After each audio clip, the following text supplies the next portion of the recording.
What up, addicts? What up, addicts? I'm gonna drink Gatorade. You know what I can do? I can go get my computer. I can open up a little thing we call applications I downloaded on my computer.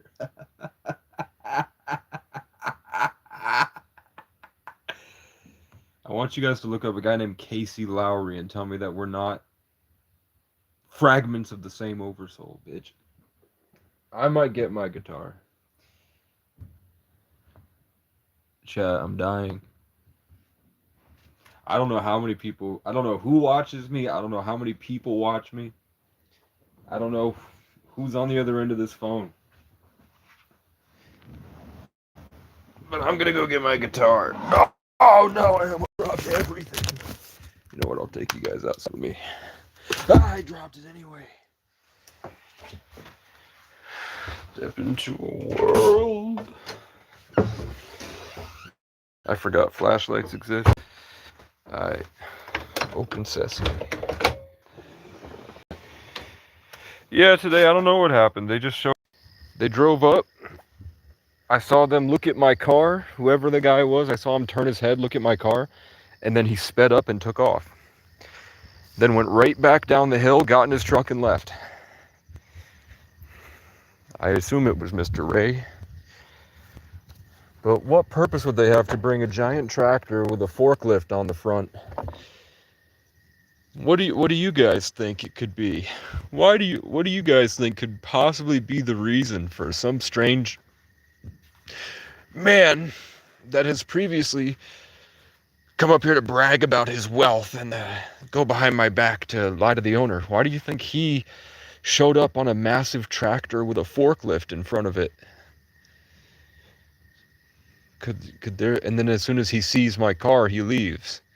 What do you think could possibly be the reason for him showing up with a massive tractor with a forklift on the front that can go oop and lift it all the way up? Could it be that he was trying to destroy my abode?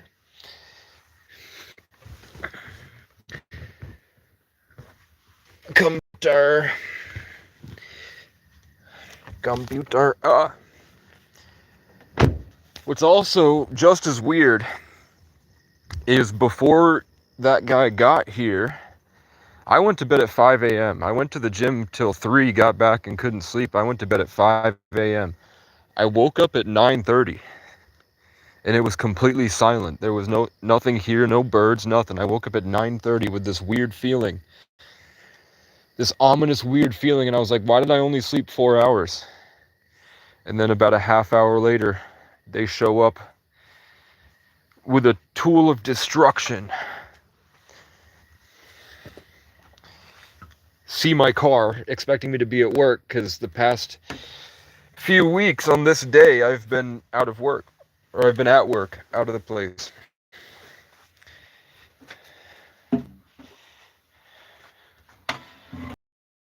To be honest with you, I don't know what day of the week it is. But usually I am gone in the morning. Because I'm going to where I go to hike. There's a hike that I walk in the mornings. So usually I am gone. Okay, I'm moving my guitar and computer into the room. Whoa! Don't break. Okay, this. And then my guitar. Move this shit.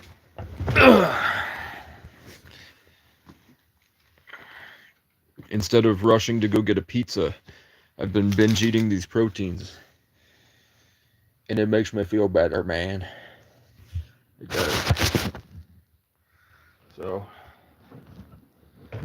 I'm just hanging out. Let's see if I have all messages on. I'm gonna see I downloaded a lot of different software onto my computer. This was because I forgot the man's name, but he sent me a very large donation a few months ago. I think it was like WMX or something. So I got the computer, and I've been scared to do anything with it because I don't want to mess it up. But yesterday at the gym,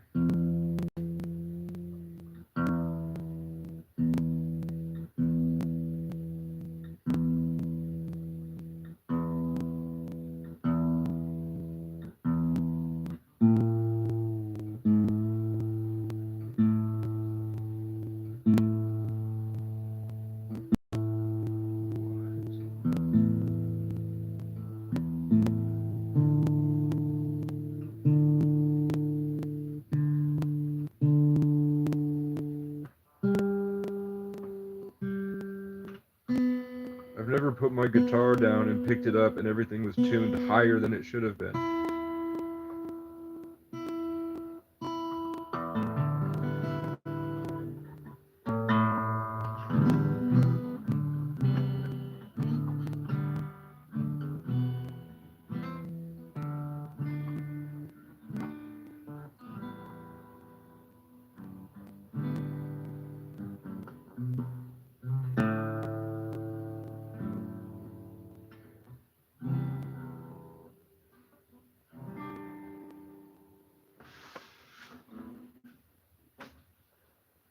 Cro-Magnon Casey.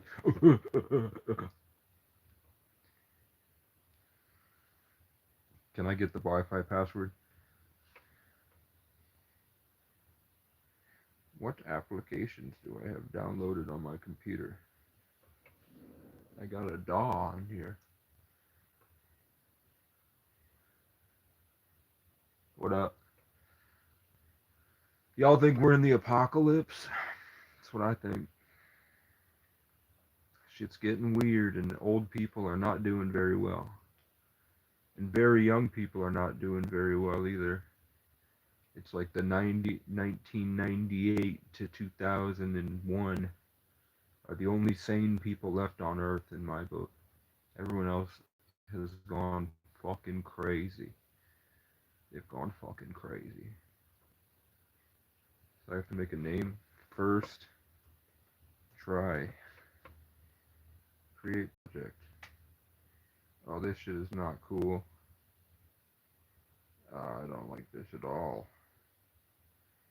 I want my FL Studio, man. I don't want this fucking free.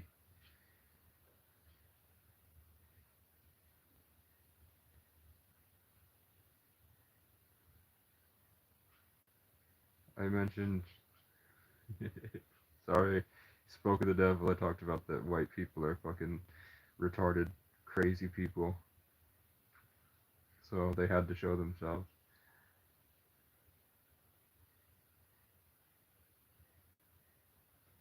Testing 1, 2, 3, 4.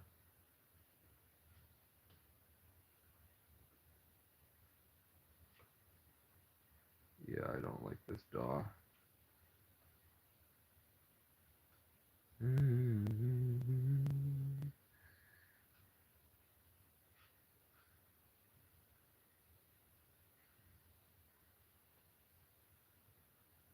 Set up audio device, set a media device, scan for plugins, scan for loops. Show the user guide. Sure. Nope, user guide is on the internet, so I cannot do that. But I can go right click, installed apps.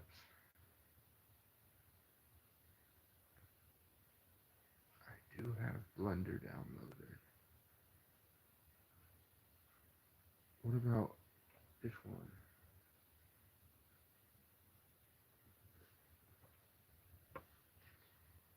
Do I need internet? Oh no, it takes like 10 years to download that. No, thank you, man.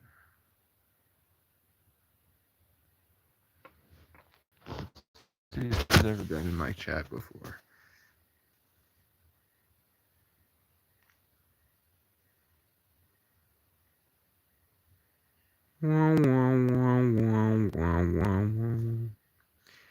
No, he hasn't, but I don't know.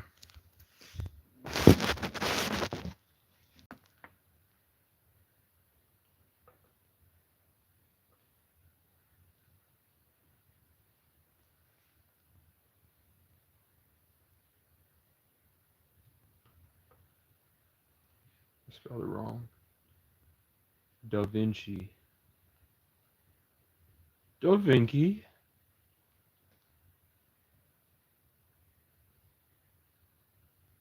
You ever had anxiety before? I had to turn off anxiety to survive. I don't feel anything because emotions, I don't even know how to describe it. It's just like I've been in kill mode so long that I don't have emotion.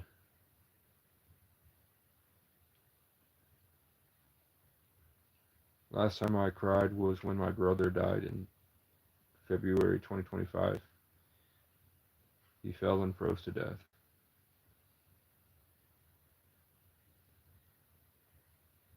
But I know that you can't be anxious and grateful at the same time. So if you do get anxious, you just start thinking about all the things you're grateful for, and it's like a light switch in your brain.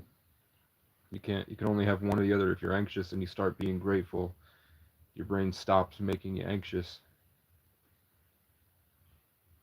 Da Vinci.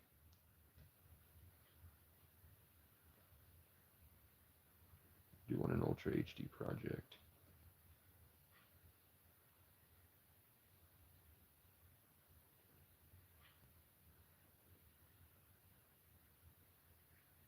Da Vinci.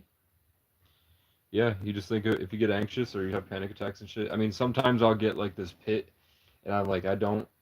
It's like I need to kill. Like it's like something is trying to kill me, and I have to be really focused to think about how to kill the thing that's trying to kill me. And usually I would suppress that by hunting for a pizza and then throwing it in the toaster oven at the bottom of the hill where the outlet is, and then eating a pizza and hiding in the back corner with the blanket over me, because that's how I've been I've been traveling for 12 years since I was 14. So that became kind of my comfort zone, is just hiding in the corner under the blanket. It's like giving me a feeling of safety and permanence. And but now when I get that pit, I have these protein bars, and the protein makes me not hungry, because I used to binge eat and I gained like I used to be able to grab a whole handful of my fat. Now it's just like a little pinch. Wait till you get older, you start to see yourself die. It's hard to run from that. It's a bunch of like pretentious assumption there. I've literally had to fight people pretty much to the death, man. Like I've been traveling a long time and people have shot at me. Had to fight off people trying to rape me.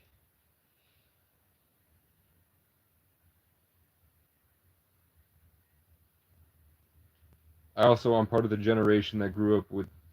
I got social media when I was 11, and YouTube was like 3 years old. So I was there when self-help hit the internet. I was one of those kids that got like the multi-millionaires in Hollywood that sell courses, like spiritual gurus and shit.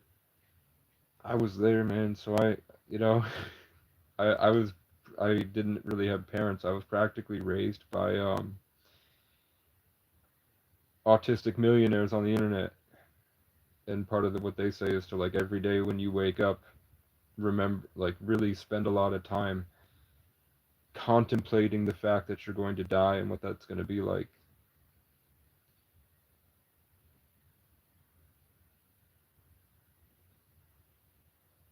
Like I remember the first time I made peace with death was um, when I was 3, and my parents got in a fight, and my dad wanted to bring Land Before Time back to or First Run Video, and my mom wanted me to go to sleep.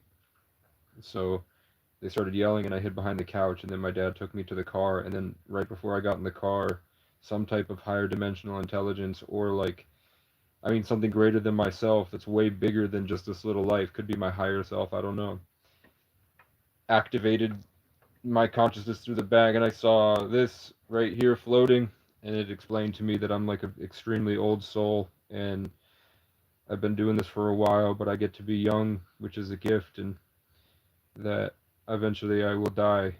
And then I realized, that safety didn't exist, and I just remember sitting in the car and accepting death, that my dad could probably crash at any minute. So it's not really death that scares me. Um, but I've just been traumatized to a point I can't really function, and I'm a lot better than I used to be. Check this out.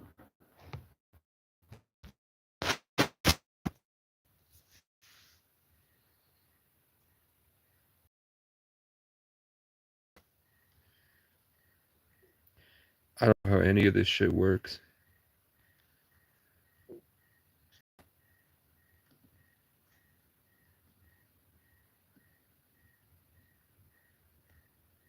A cube.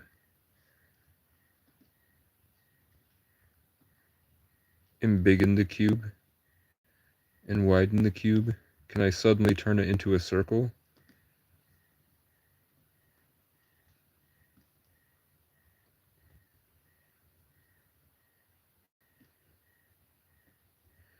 This is a lot more complicated than I thought it was going to be.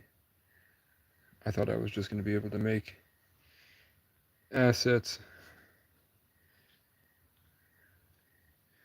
Like, how the hell am I going to make a tree? Add.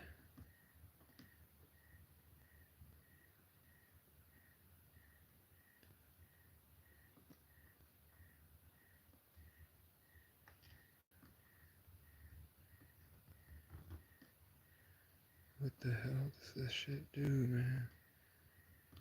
What the fuck is that? Wow. Wow. Oh shit. Oh shit. I'm building a gazebo. I just need to do this one. I don't want scale, I want curve, bitch. Come on, man. Don't do me like that. Okay. Put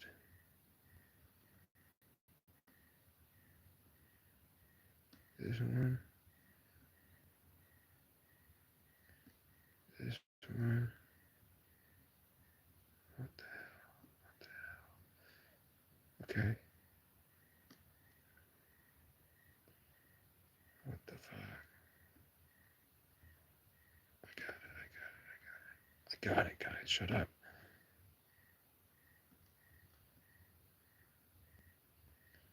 An alien just told me to go to the gym and what exercise I should do in the gym tonight.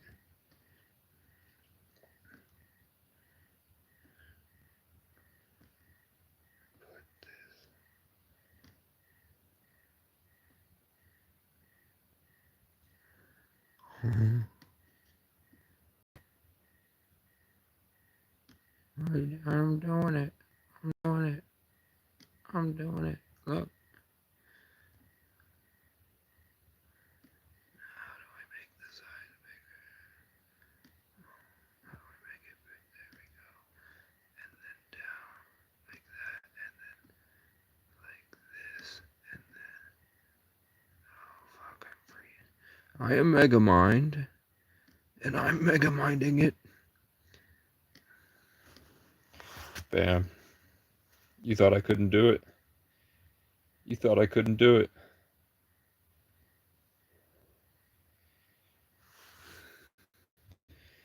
You thought I couldn't do it. How do I color it? Measure, add cube, a breakdowner. I can make it dance. No. Where's the color tool? Sculpting. What?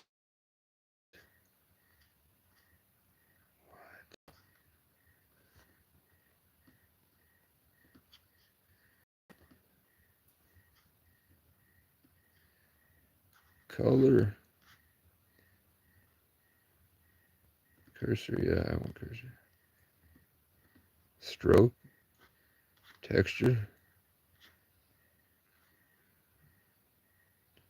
Scene properties, what the fuck? Remesh. I can give it fucking Ebola. The Ebola button. Clay strips. Clay strips aren't working. Paint. What the fuck's the point in this? If it don't work. Color. Randomize color. Green. Paint it. Oh shit, I did something.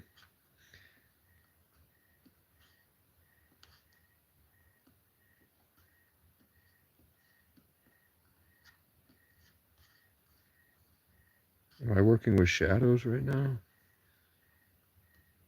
Not blob.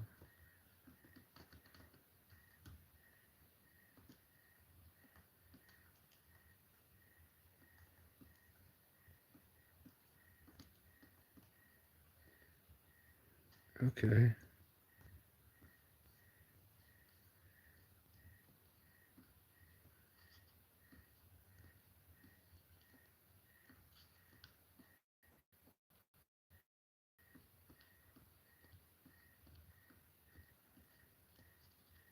It only works on corners.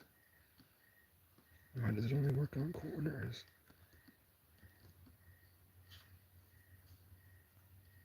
That's definitely a shape. How the fuck this shit work, man?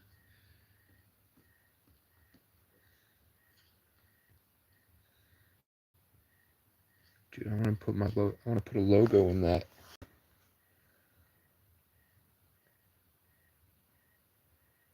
I don't know what's wrong with these losers, man. Has he been here before? No. What's up with these pretentious losers?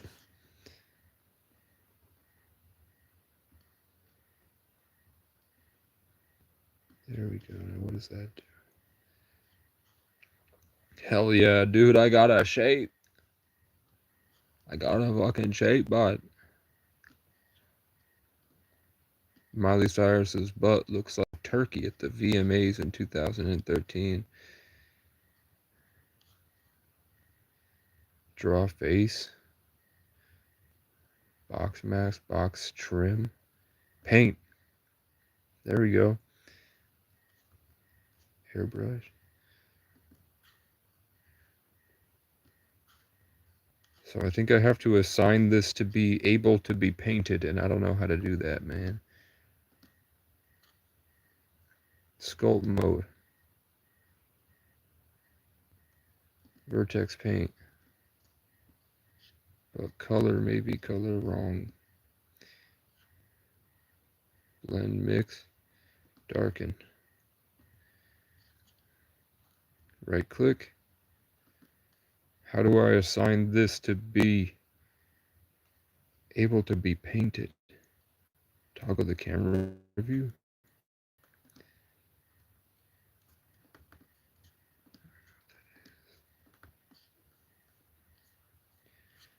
I'm gonna have to do annotate. I'm gonna have to learn tutorials on this shit, man.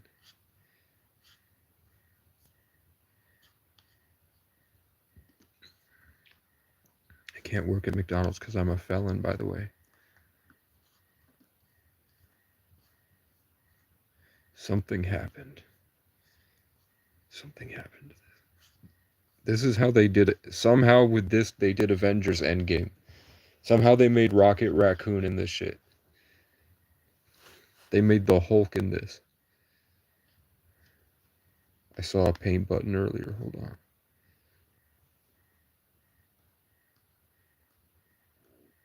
It's a relax button. Chill out. Alright. Somewhere in here is the paint button.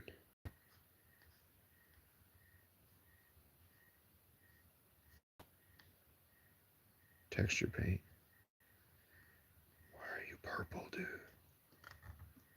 Why are you suddenly purple? Stop it. Stop being purple. Ain't it weird how everybody comes in here has an opinion? I don't know who you are. It's really weird. Kind of looks like Nidscope. Can you tell me how to paint this?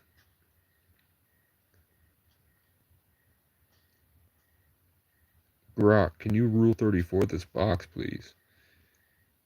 Render. Scene. I see. I'm at the paint menu. Paint soft. Look.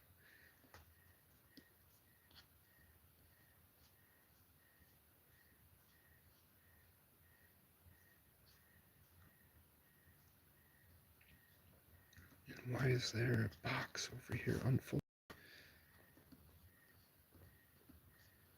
What the hell is this?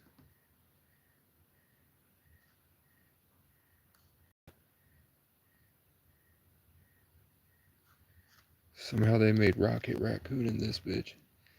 And then they were able to fully render it and animate him in Endgame, and it looks like that.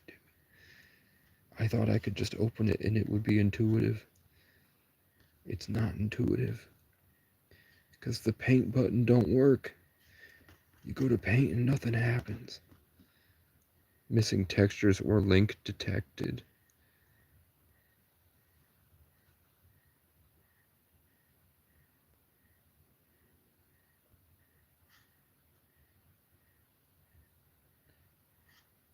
God. Being a YouTuber is like really mentally ill people throw themselves into your comment section, and it's like being a YouTuber is being a therapist. You get like such different understanding of people.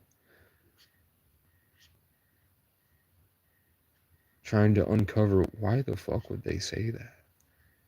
Wow, wow, wow, wow.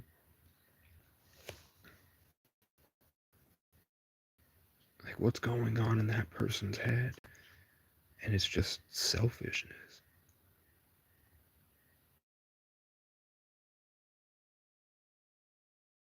But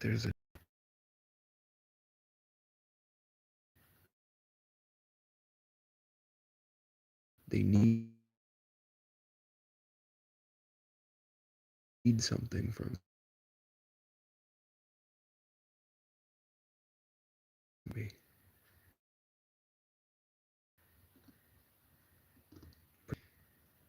What the fuck?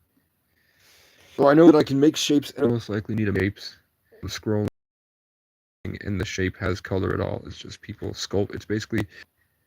I'm talking about the guy that, like, he'd never been here before, and he's never commented before ever. And he says, "Just go back to McDonald's. You need Jesus."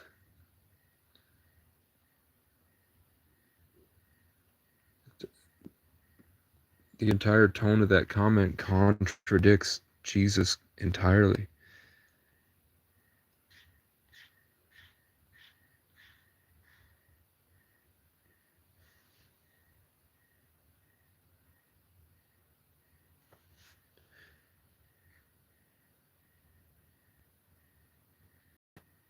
So, like, who the fuck do you, like, what type of person do you think is on the other side of the screen? I've heard stories from girls that I would hook up with about the other guys that are in their life and the shit that they tell about what normal dudes are like. They're fucking nuts. They're retarded.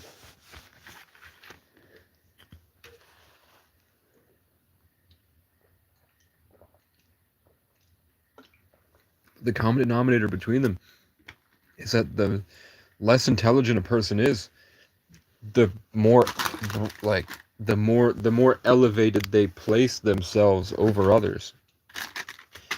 Like dumb people really don't question reality. They don't question themselves. They don't, so they haven't really made it past level 1 of being on Earth.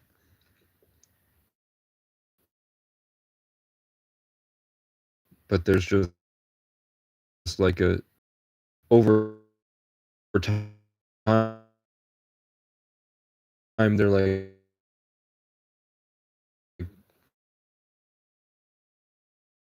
take what you want from life, grab life. The best scientists on Earth are like, I don't even know what it is. I don't really know what's going on.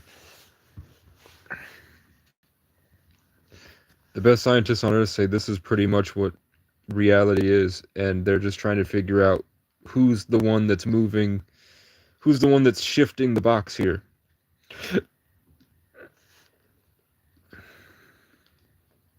Who's the one creating and animating the characters and assigning rules to this enclosed space we call the universe.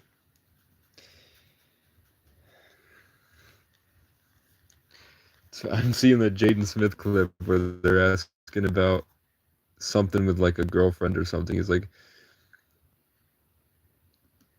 I'd rather be talking about the economic state of the country.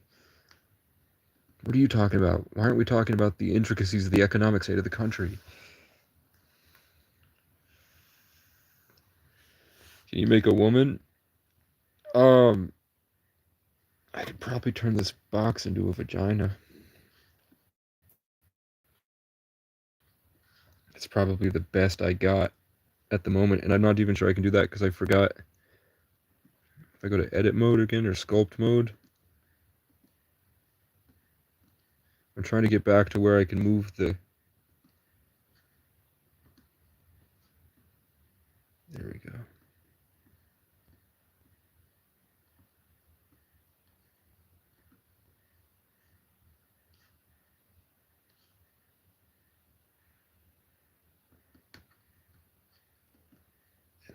What did I do before? I was trying to get into painting again over here. What is this? Boundary?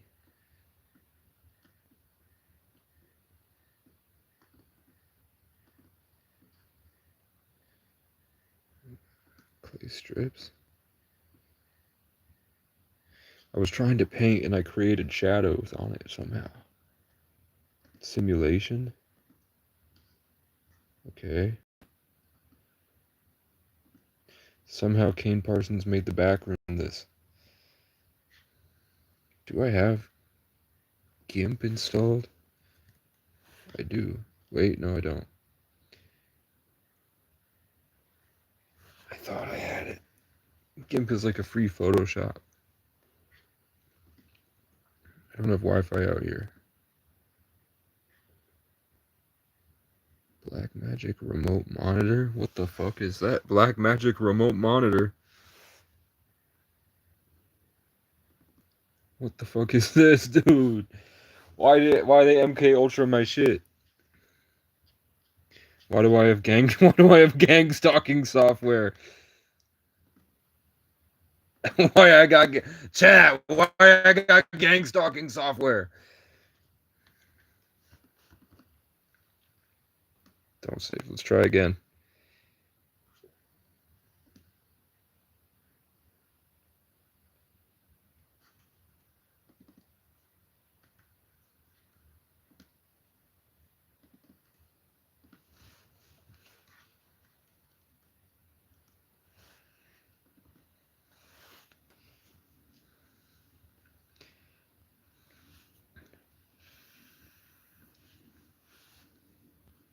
We're back. We are so back. Okay. Golly, chat. What the fuck? What? Okay, what the flip? Texture paint. And now it's purple. I don't want it to be purple. And when I try to paint it, it does nothing. The color is black. Now it's red. I hit the paint button. I got the brush open. I got the right paint hard. I got paint hard. I got the paintbrush on the brush. I go to the purple box and I click and I don't paint. Can anyone tell me what's going on? I can smear. Does smear work? Smear, please. What about clone? Fill. So I think that this is not identified as a solid object that I can paint. It's just a theoretical box. Okay. So you can click on individual things that you create, and then it takes you to a separate dimension or a separate realm where you can only focus on the thing that you've clicked so that you extrapolate the itinerary of the intricacies of the web. This is essentially how Christianity is a psyop for Saturn worship and BlackRock and Satanism. And that's just kind of the first thing that Blender wants to show you, is trying to help you see that Christianity was a psyop and it wasn't real. And it's all just, when you put it together, when you figure it out by piecing the box together, you get back to the BlackRock of Saturn, or Mecca, or the, I know how to do this. Wait, I know how to do this.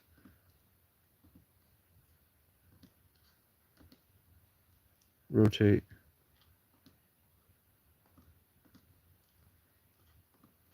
Rotate this cube. How do I select?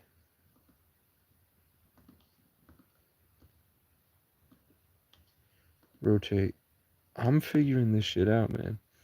Okay, that's not great. I fucked up the cube. I fucked up the cube, lad. Anyway, if you put it sideways, or can I control Z?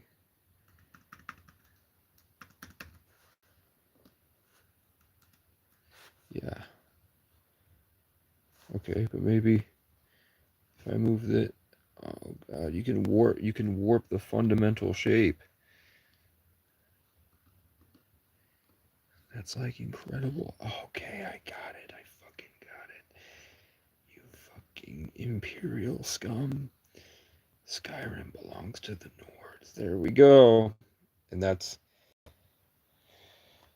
the 3D optical illusion of the cube inside the Star of David.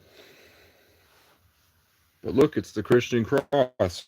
How are they both possible? Because it's both the same thing. Saturn worship, Satanism. It's not real, guys. It's a psyop.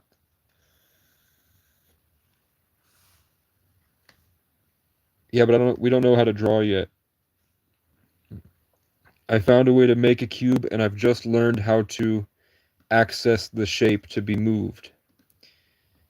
Wow, check that out. Miles ahead of where I started. Figure out how to turn into a rock, make dodecahedron. I might be able to make it a rhombus.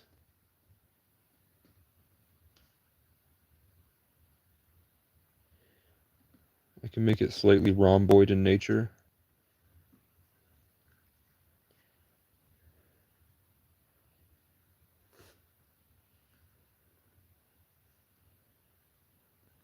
Stop it.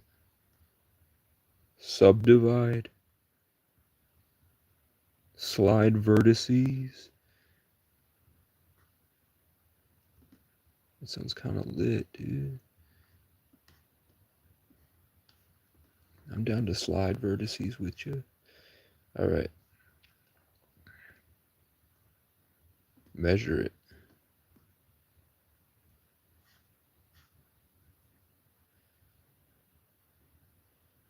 It's kind of a large cube. It's like 3 meters.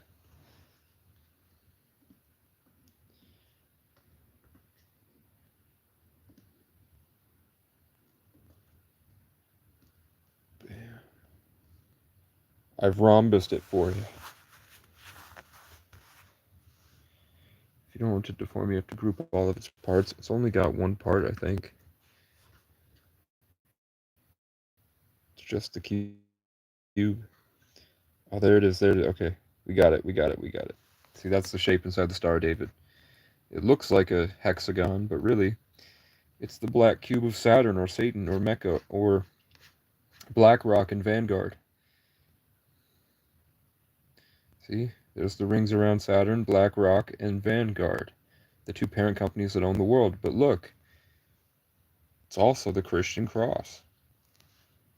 All religions are the same exact foundational Satan worship, whether you're giving yourself to God in prayer or making a sacrifice to Saturn, which is why that's how Kane Parsons, who was a 20-year-old kid, I think he was 16 at the time, in this realm is how he discovered Saturn worship and Satanism, and then he made the back rooms, which is something that gives you a gift at first, and then it makes you obsessed with uncovering more and more of it, the way that I'm trying to figure this out. And the more that you uncover this, the more that it uncovers you, until there's no difference between either of you. Or you're possessed.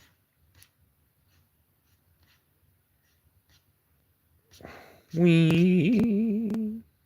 Yeah, Kane Parsons made the back rooms in this.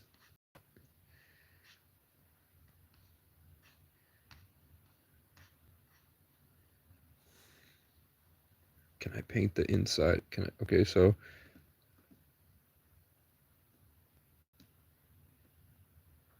these four. And then I want to go to texture paint. I want to texture paint.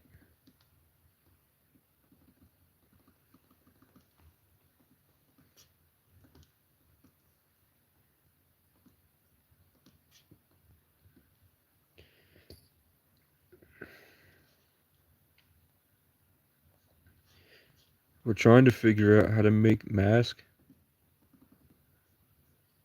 We're trying to figure out how to make this a solid object. Modeling. Add modifier. Geometry. Capture rest geometry. Hair. I can give it hair. Simulation, hair dynamics. No, that's just for Rocket Raccoon fur type shit. World. Mist pass. How do I add mist? How do I add a floor?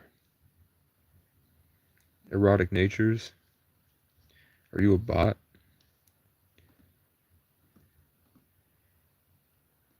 What the fuck? Scripting? Python interactive console commands built in mod. This shit is giving me a headache, man. Sculpting. Box trim. Okay. Okay. I'm in the back rooms now.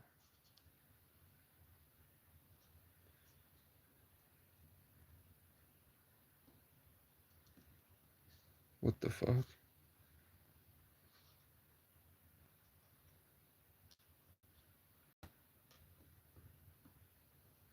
What the fuck? Why is it? Because the angle I'm looking at it.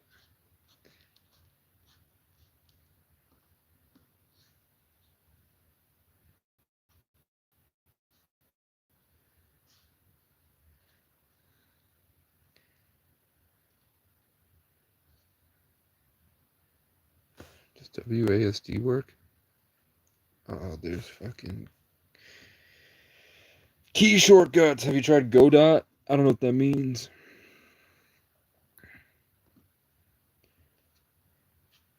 Right now I'm trying to make it so that I can paint this box and draw on the box itself.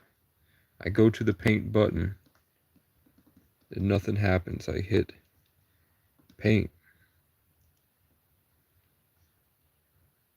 Paint square.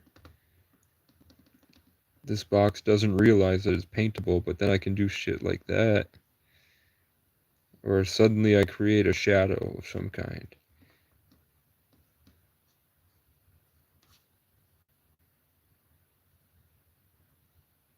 Which makes it look like paper. And people make a lot of money selling these on the Blender market. The BM for short. Creating assets that people can use in video games and shit with this so that people don't have to make these themselves. People make a lot of money with that. Instead of working with pottery and selling little statues, you can sculpt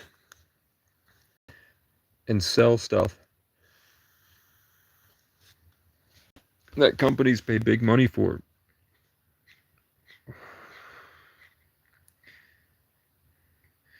Like the people Queso and Moist Critical paid to help them with their commercial for Cheeky where they're both in bathtubs. Somebody had to make that bathtub, and then they had to put them in the bathtub, and then they had to add the smoke around it, the steam and the bubbles. People pay a shit ton of money for that. Color filter, symmetry, 75. It only went to 64, and then okay. Now I can change the color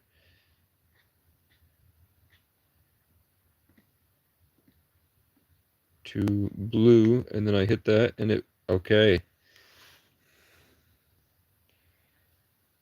We've made progress. If you go to color, you go down to color filter. I don't know what, I just hit Y for some reason, but I could change that back to 1 to see what the difference is.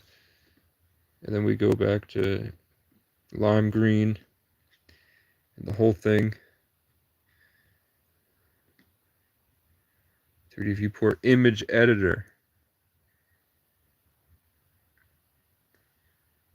Dope sheet.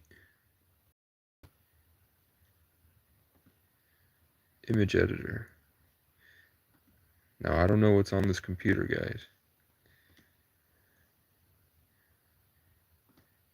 Nothing. It's nothing you can get. What is this? Nothing. It's a completely blank computer. Saved games? Nothing. This shit makes my head hurt. I haven't had to use it for anything but crow physics in a long time.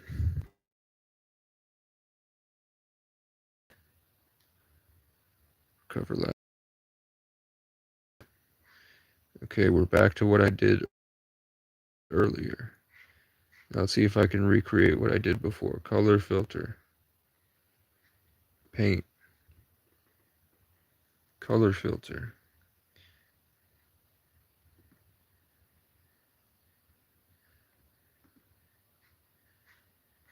Okay, but I can't find the color sheet now.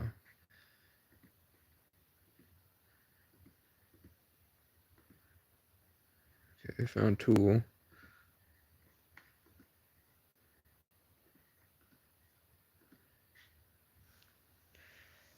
That's progress. I've made it green. I made a green box. I made a green box, and then I made the top part of a gazebo. Now, I want to get out of paint and go back to where I was before.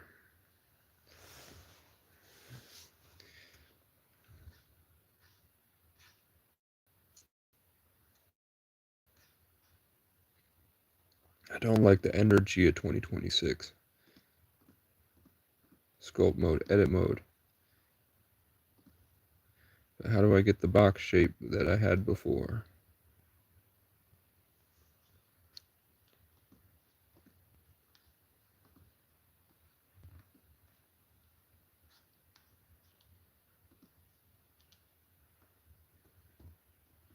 Hell yeah. Like that, and then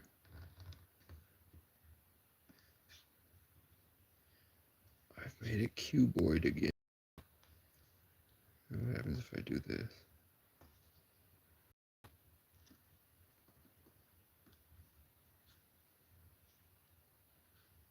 That's pretty cool.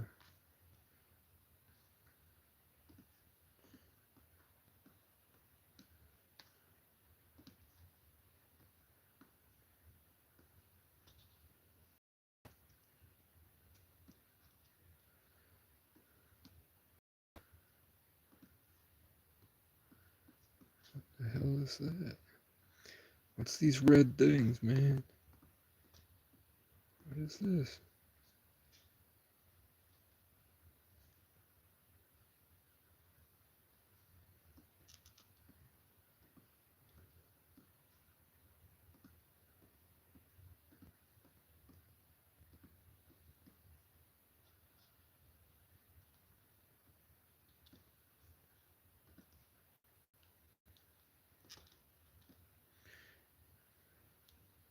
This shit is not as cool as my imagination. I can do so much in my imagination. Why can't I do that on this? Why can't I access this other shape, man?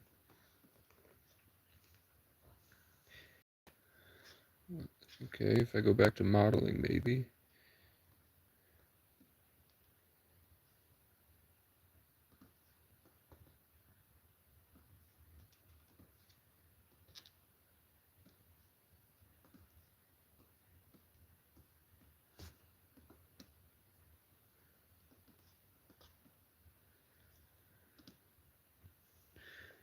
I don't know what the fuck. I don't know what to do with that. But there's a lion on it. There's a lion on that.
I think the entire collective of humanity is like just layers and layers and layers and layers of code. So when you go to different areas, the energy of the literal space has a different programming. When you go to LA, it feels different, and you become a different person just by existing around other people because their codes are different. Culture is just this sort of condensed amalgamate of everybody's continuous pumping out and decision making and changing reality itself. There is no one normal, because we're constantly changing what normal is every second of every day. And our souls are literally here to go into those areas and make specific changes. We have like roles like AI agents, and you can find through astrology and numerology that your name usually matches your astrology and numerology when you look at the symbolism behind it to prove that you were created for a purpose.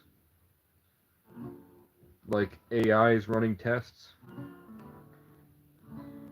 A lot of us here are actual software updates for environments, which means that me traveling around and living in the woods for years with a brain injury wasn't really as bad as you thought, because it gave me such a unique essence that makes people so angry at it they want to kill it.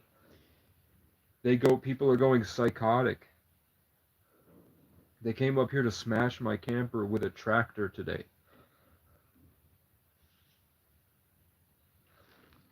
With a forklift attachment on it to just lift up all my shit and just smash it and then leave. And when they saw that I was here, they took off, got in the truck, and left. And those are the Christians. And there's nothing I did. I did nothing to any of them other than try to show them proof that I had prophesized about this location before I got here. I wrote it in my notes that I had a vision of this place. And they won't even look at it. It's really weird. It makes me think that they're not even real. Because all they are is just balls of negativity. Aggressive negativity. But they're supposed to be Christians, and I'm like, there's nothing. There was no catalyst for my behavior to create that in them. And I don't do anything.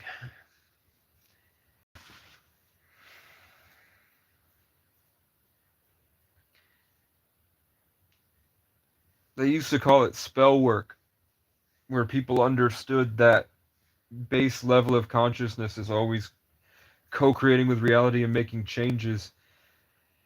And there are people that want control. They're trying to steal the property from the owner. So they as spiritual people, they feel they need control over the place. So every time that I've ever felt good here, literally every time I've felt peace, they've shown up and either attacked me, shown up and smashed all my stuff. And today they showed up to try to break everything, and then they saw that I was here and not at work. So they took off and left. Or it was just a threat to scare me because I felt really good.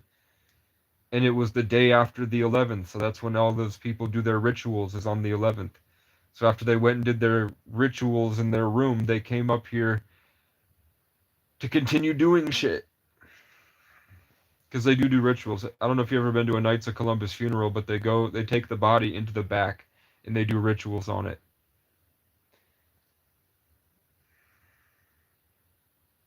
Knights of Columbus are Freemasons.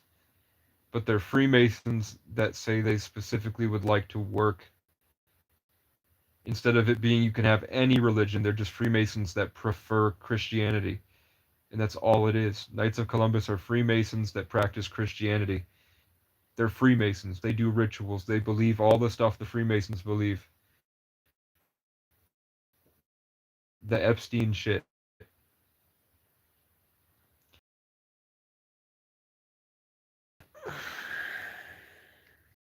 And the foundational understanding, like once you get to the bottom of Christianity, you realize it is Saturn worship. It is Saturn worship. It's just got this guise of friendliness to be illusory, like illusory over the community. Perceived goodness. Like how white supremacists tell them to become cops.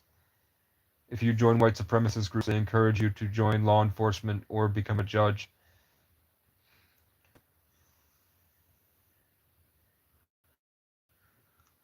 I didn't realize that's what I was up against here. When I went to churches, I didn't realize it was like a trap. Then you go in there and you realize that the people are pretending to be good. It's all a show. Christians are actually except so far 2 people from 2 different churches that I've met. Other than those 2 people, every church that I've went to, there's some, even in West Virginia with Demon Hunter, the pastor, Frank, went up in front of everybody and went, "I'm hungry for souls!" Ah! He's like this really short guy.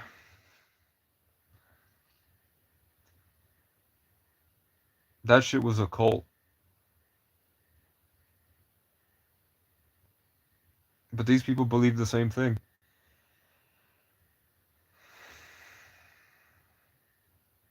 I'm reminded of the movie The Lost City of Z, where they go and they find this cannibal tribe in the Amazonia, and the rich guy's freaking out, thinking these guys are fucking savage cannibals, and then the guy, Jax from Sons of Anarchy, comes out and goes, "No, that's not one of us. That's a member of their tribe." And that when they eat him, his soul stays in all of the people in the village. And at first I was like, that's cool to think about. But then later I was like, that's Christianity.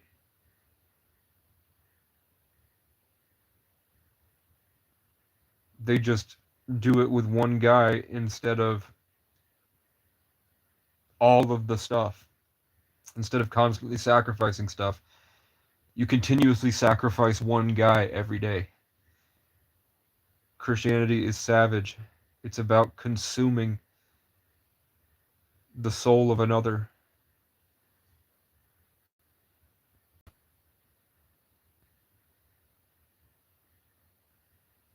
And you don't need to do that to find God. You don't need to find Jesus to find God and then continuously consume him, saying that he's sacrificing himself to heal you. That sort of programming your subconscious mind with archetypes is obsolete. We still do it because we're humans and we haven't really evolved much. But we're about to get there with AI. Like, yeah, Jesus is still the answer, because if not, it would be Tony Stark, and you would be watching content while you eat food. You would be watching queso content, playing video games while you consume food. It is still the same thing as going to church and consuming the body of Christ after watching or playing Jesus' story in your mind again. It's the same thing as watching a queso video, so they just tie it to one guy because they believe that it's foundational for human consciousness, but at the end of the day, it's not. I don't think you should find Jesus to find God. I think you should gain an understanding of higher intelligence to be a better person and have him there as a reference. But the consumption of it and communion and all that, that is savage pagan Satanism. And that's why the last time I did communion, I didn't eat. I went up and got it so everybody didn't judge me. I went up and took the bread and the blood, or whatever, the body and the blood, but then I held it so that I could see what was going to happen to the people that did and what happened to the people that didn't. And the people that did the communion, a huge darkness was cast over them. It condensed them really bad, and then they all got very aggressive and judgmental of everybody else. And the people that did not take the communion were very happy, very high vibrational, and went on and had a better day. The people that I witnessed take communion were became almost like, just their whole vibe got dark and angry and aggressive and judgmental and prideful and mad. And the people that didn't take the communion were fine. And then afterwards, I went and did communion privately in my car outside the church. And then I felt it. I felt what was happening. It was connecting everybody together into one single unity consciousness. But something in that unity consciousness was extremely negative and bad and evil. There was a lot of bad stuff. Whatever authority, I'm not sure if it comes from one person and then it spreads to everybody. Like how they say priests have to bless the food before you eat it and stuff like that. So maybe it's a bad priest and his code was infecting everybody, his bad energy and karma. Or it is just a Satanist ritual. I don't know what, or maybe, no, because they wouldn't act that way. It didn't feel like the spiritual warfare on everybody jumped into the people that did communion because the devil was attacking them. It felt more like they were allowing the inhabitation of that energy, and then it made everything worse. Those people got very bad, and the people that didn't take communion were very happy. But it was an obvious thing where everyone could feel that when they took the communion, something bad happened to them. And now I'm reminded of how alcohol used to be called alcohol, because it was about inviting spirits to inhabit your vessel. So the whole thing is about opening up your vessel, but then with the communion, you're placing the placebo belief that that's Jesus. So you're trying to allow Jesus to inhabit your vessel, and I don't think that that works, and I think that that's going to go away as we leave the age of Pisces, which deals with belief systems in the dark waters. Once we get to Aquarius, I don't think you're going to need that. Instead of communion, now we have aura farming, where people are aura farming now for their quantum riz. And to me, I'm like, that's just crow physics. So we are going to need Jesus and Christians to stop aura farming quantum rizic energy vampires. Quantum riz aura farming energy vampires.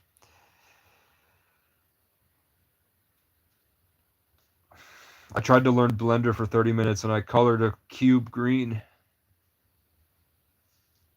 And I couldn't do anything else but morph it.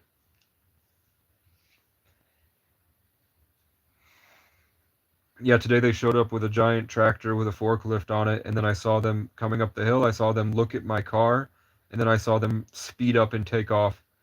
And then they just went right back down the hill, got in their truck, and left. They weren't expecting my car to be here. Because usually I was at work, and then I would come back, and my stuff was smashed. I think they came up here to smash the camper itself this time. I think that before they were just using their hands, they were coming up here and ripping apart my gazebos, breaking all the bars in half so I couldn't rebuild it, breaking the cross that I built. And they're Christians that are doing this.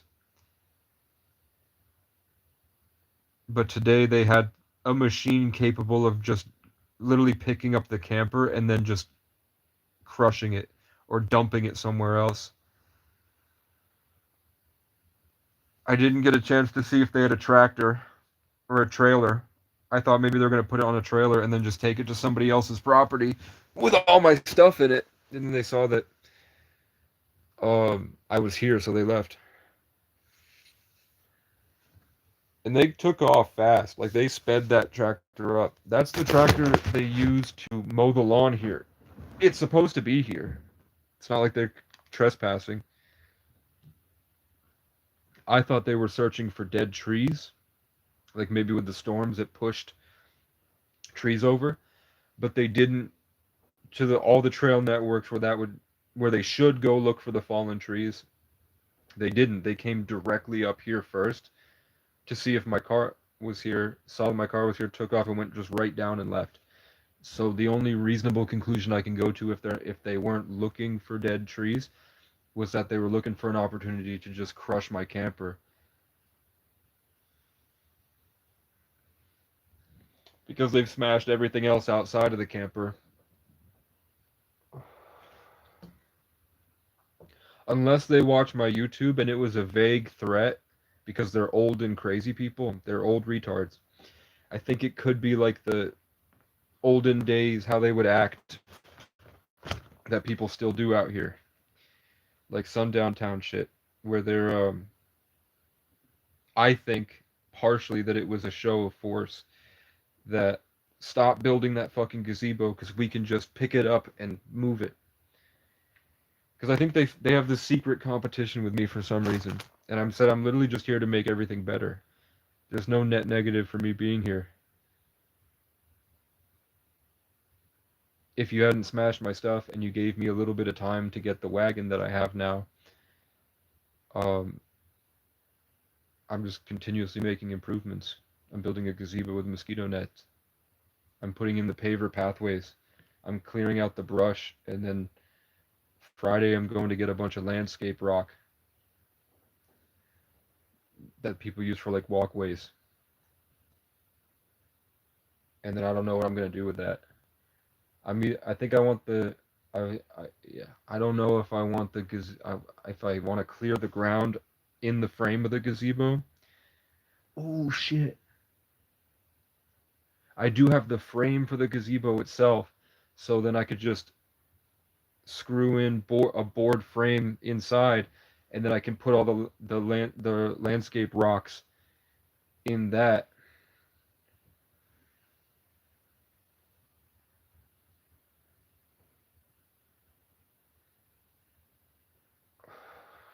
I think that's a lot cooler than a raised deck.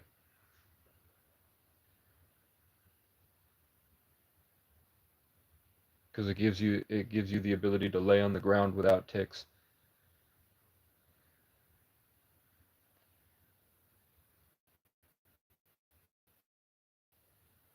It's either I build a deck on top of the gazebo frame, or I put pavers or landscape rock under it.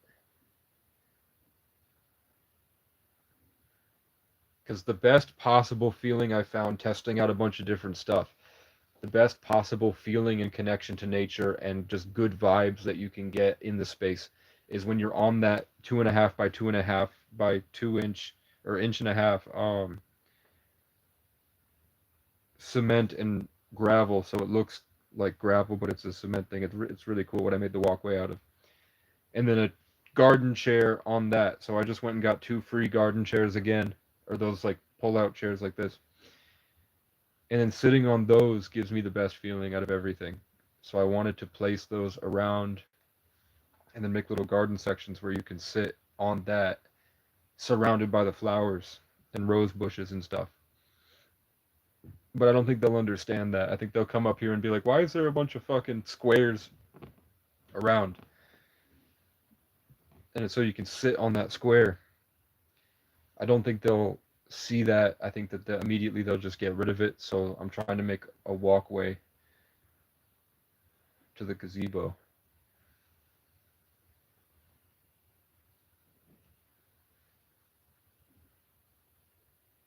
That might be better, actually. Eventually moving all the pavers I have going to the camper um, over to the gazebo. But I don't really have to be the one to do that. I just got them the materials. They can change it how they want. But I'm trying to give them like a general, like when they come up here and they look at it, they can see what I'm trying to do and what it could be used for. And then if they want to get together and then move it the way that they would like it, all the materials are here for them.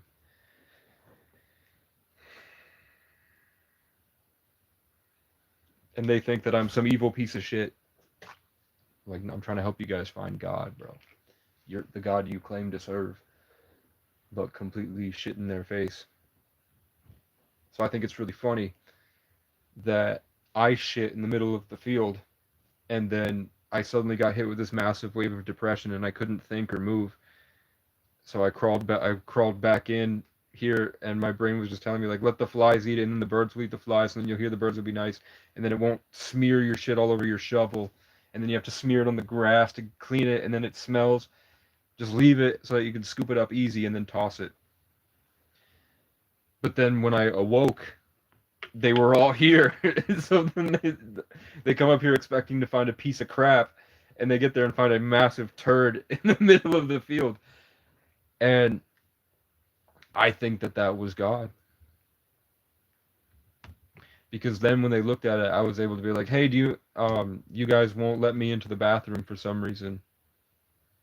Do you mind, now that you met me and you trust me, can I get the code?" And they said, "No." And then they turned around and saw a massive shit on the ground. And I was like, yeah, you know?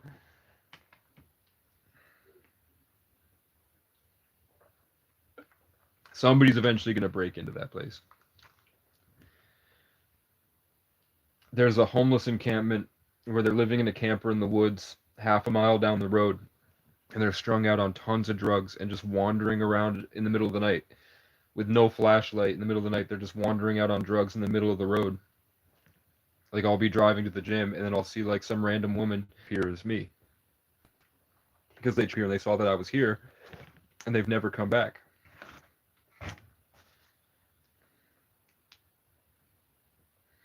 As soon as I'm gone, they're gonna come up here and be like, "There's nobody here." And there's a lot of valuable shit here, man.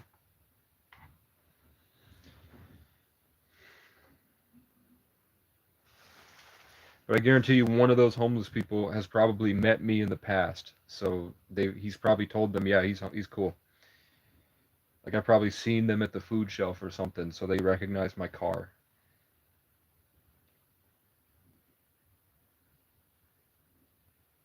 I have a really bad headache from vape. And I had to use my mind to use Blender.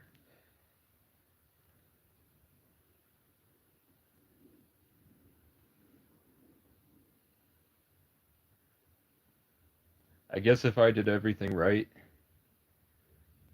and I didn't waste any money and I didn't buy any Domino's pizza and I didn't go to the gym, there is a shower I could have used at the campground. I could have put that money towards Starlink. Eventually, I would have gotten this computer. I was too afraid of them showing up and being crazy that I didn't do anything. But what I really wanted to do was start building a platform and then put my bench press on it and put the pull up and dip station in every morning, wake up and go out there and work out. And then they came up here and essentially threatened me if I did anything. So then I was like, okay, I just need to accumulate as much materials as possible and then just do it all at once instead of gradually building things. Because I had a feeling if I gradually built things, it wouldn't go well based off of what I saw from them. And then to prove that that hypothesis was true, as soon as I built the gazebo and the deck, they smashed the gazebo. So that's why I was worried about using those boards, and I just left them there because I was like, everything I build is going to make them increasingly more angry. So I'm trying to wait until I had all the materials and then have a pile, and the pile they can be mad at instead of, because they're power hungry control freaks, and they people with wealth extend their ego to what they have control over. So property becomes a huge part of their ego. So the fact that I'm here and they're trying to take the property from the owner really makes them upset. So if they saw me as someone who's continuously building things around, they would have saw me as spreading out, which makes them, it triggers them and they have to destroy that spread in their mind, which is why they come up here and just show me the instrument they're going to use to destroy everything I own and then drive by me. You ever want to rip a fart, but you blow out your pants, but you gotta work in 6 hours so you don't choose to shower? Close. I'm lactose intolerant and I'm poor, so I don't usually get milk because it's expensive and it goes bad very quickly. But I forgot, and because I don't live out in the woods as much as I used to, and I'm in the camper now, it's a different feeling. So I drank a shit ton of milk. I hadn't drank milk in a long time, and I went to fart and I fucking shit it in my pants. And I was like, oh my fucking god, dude. I had to take off my sweatpants and put it in the laundry and then wipe and then change my pants, man. I was like, that's embarrassing, dude. But I washed it and everything's fine. Didn't even stain, which is pretty cool. Other than that, the last time I shit myself was 2015 when I discovered apples for the first time. And nobody told me that if you eat a bunch of apples, you get diarrhea because of the fiber. So the first time eating apples, and I was in an institution for basically an orphanage, and they locked us in tiny rooms for the majority of the day. So every time I would sneak apples into my pockets from the kitchen when we had apples, and like in the fall, sometimes people would donate a bunch of apples. So in the fall, I would stuff tons of apples in my pockets, and I'd go up there and I would just eat a bunch of apples, and then I don't know, I think it was the medications they were putting me on. Like they were just testing out tons of different medications and sending the empirical data back to companies for money. And they were also taking all of our blood every day. And now that I heard about adrenochrome and Epstein shit, I'm like, that's why they tortured us and then they took our blood every day. If the Brattleboro Retreat's a huge institution, almost as old as the country.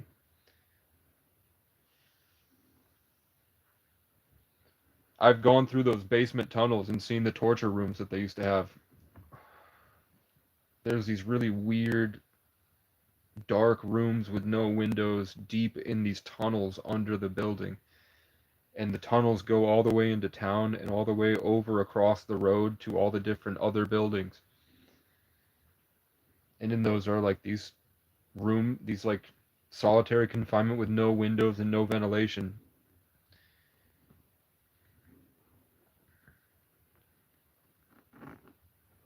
They're doing a bunch of shit there. But anyway, I had so many apples and my brain was on a different medications all the time, so it was wonked. And then I just had to shit, and I couldn't hold it. And I was banging on the door begging, and then they wouldn't. They were laughing, saying, "You should have gone an hour ago when we put you in there." And then I shit in a pillowcase, and then I stuffed. And then they had to find a way to bring the 7 kids. And he was really autistic, and it smelled like shit because I had the vent in my room that would go to everybody's. The vent came through my room out under the door crack and out into the rest of the house. So my shit was wafting, and there was like 8 or I think 9 or 10 staff, and then there was about 30 kids that they were having to figure out where to put them now. And my shit was just getting into everybody's nose, and they were freaking out. I was like, "Can I get a Swift?" I think something died in the vent, bro. Swiffering my room, pretending I don't know where the smell's coming from. And the autistic roommate that I got walked in and went, "Did you shit in a pillowcase and put it in the bottom of your laundry?" And I went, "No. No. What the fuck? I don't know where it's coming from." They put me on Depakote. That's why I was fucked up. I was on Depakote, dude. Depakote is like heavy mood stabilizer. And there was no diagnosis to support that. They just gave me severe depression, and that was it. They thought I had schizoaffective until I explained that kings of old would hire hermits to stay in their garden and ponder, influence his subconscious mind to ponder, to continuously churn to the heavens. If you every day he walked out and saw the archetypal image of the hermit. And that's basically what I was doing by imagining that Sean Spencer, because it would help to Jules' trauma. So we did an IQ test, and I had 120, and then I did another one a week later, and I had 145.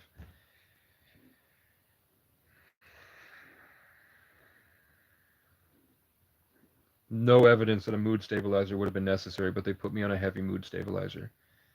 That's why I was messed up. And then they just sat me in a room for like 10 hours a day. And then I was asleep for the other 8 hours. So I was outside that room for like 2 hours. And then when school happened and we would go to school, then I had 3 hours of school, and then we had groups. So they would take us to group. And I would sit in the middle of the room in the back, so the back center. The staff would be here giving the lesson on turtling and DBT classes, dialectical behavioral therapy, and all the kids are there. There's like 40, 50 kids. And the girl is next to me, and we're like passing notes and dating. So I would put my hand on her thigh in front of everybody, and nobody said shit.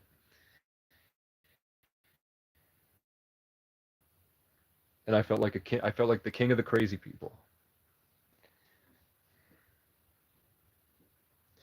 It was kind of fun. It made me realize that everybody is crazy, that nobody is normal. It's just people at that point in time were, the energy is a lot different back 10 years ago than it is now. But people were mainly just sort of like Bionicles, or in Bionicles you can just stick a bunch of stuff on the Bionicle character and that makes them different. Most people just have a bunch of Bionicle pieces stuck onto their base model, but essentially they're the same person. And nobody's crazy, it's just different people have different Bionicle pieces on them. And it makes them act differently. So the people that were considered normal, um, they don't care about people. That's one with normal people, is that they don't care about other people unless it's very circumstantial and almost has to be forced. You almost have to force them to care. Normal people have this dark, condensed black and gray focus, and they're very emotionless, and that's why the natives would call white people the dark people, the gray people, the colorless people. That's what normal is. Um, and then they mainly just emotionless. They're able to focus and do tasks and do things and think about their day and stuff. They don't tend to care about others that much, and very dominance based, very control, dominant status, reputation stuff, judgmental stuff. Whereas for me, I thought that the crazy people were the normal people because they didn't worry so much about what they were saying and really how it affected others. They were genuinely good people. They genuinely cared. They had a way bigger emotional range, and they just said authentically whatever they wanted to say. For me, I'm like, those are the smart people. Those are the funny people. Those are the cool people. Those people are so condensed and they're boring. They're more attractive. Yeah, like those people were the good-looking ones. Those were the hot girls and shit. And the guys that played sports, they were like the typical what you would associate in high school movies with like the popular people. But from what I saw is that yeah, these people had problems, but they were a lot cooler. So my first day of school, I just went and sat down with those kids and I sat there with them and I just sat there at the table because I had gone to preschool with one of the girls. I've known her for a long time. So I just said, hey, and then I sat down with them and nobody said a single thing the entire time.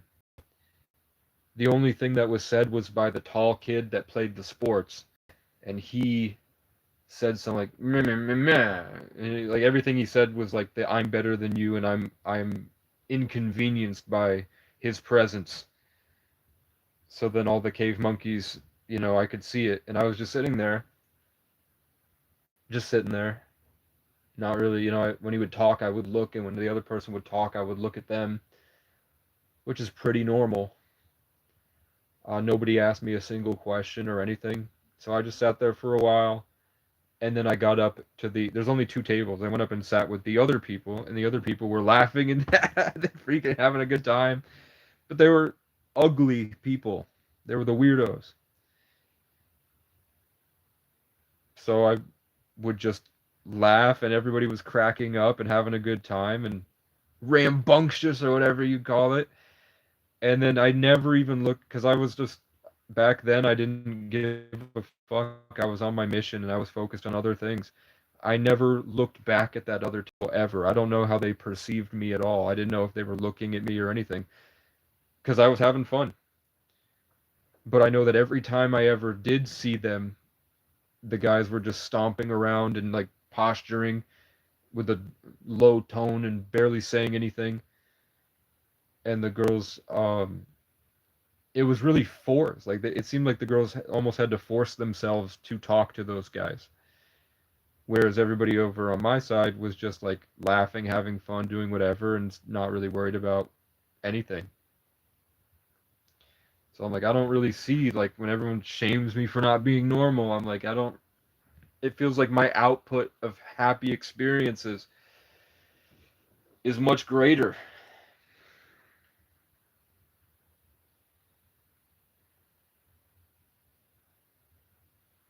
Especially as Vermonters. Why would you want to be normal in Vermont?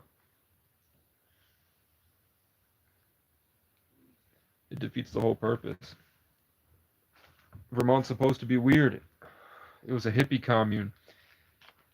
And then a bunch of Satanists took over and colonized the place because it's the only state in New England that allowed Satanism. He would have showed me in high school. I don't think I would have. I didn't show with anybody really. I had a foster brother he was my roommate. After that kid pulled the sprinkler off the wall, eventually they took all the good kids that they knew weren't going to run away or cause problems, and they took us to what's called a carriage house, which is like on a really wealthy property. There was like a separate 4-bedroom lodge, and I got to stay in one of those. And then when they put me back, they didn't put me back in the strict room where they lock you in a box for the whole day. They moved me to the house where people could chill and play video games, and they cook spaghetti, and I could have as much cereal as I wanted every morning, and we didn't have to go into our rooms. We could hang out, and it was a lot better. Uh, and my roommate, Caleb, whose last name means descended from the Irish god of fire. So it was Caleb and Casey, and we would do martial arts with one of the staff every day. I learned Jeet Kune Do, and I could still do like the eye. You do the eye shape. I could still probably remember the eye shape. The coolest thing is one time I went on a visit with my family, and my cousin had like whipped cream in his hand, and he went to hit me with the whipped cream, and without even thinking about it, I went wah, and I smacked the whipped cream out of his hand instantly.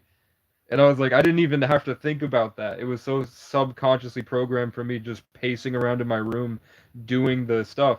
I've used what I learned in that from when I learned from Travis, who became a pedophile. He got fired for trying to sleep with one of the kids. I did learn I did learn from him how to do martial arts, and I've been in a lot of fights, and what I learned from that comes up. Like people try to punch me, and I do instinctually just get in there. So that's pretty cool. How long did I live there? Um, I think March 2015 to it had to be 2015. No, because I would have turned 15 in 2014, so I would have turned 16 in 2015. So, but I was in eighth grade and I left my freshman year. It was I got into DCF custody in the right after winter break of my freshman year of high school, and then I got out of DCF and into a foster home um, in the last month of my sophomore year.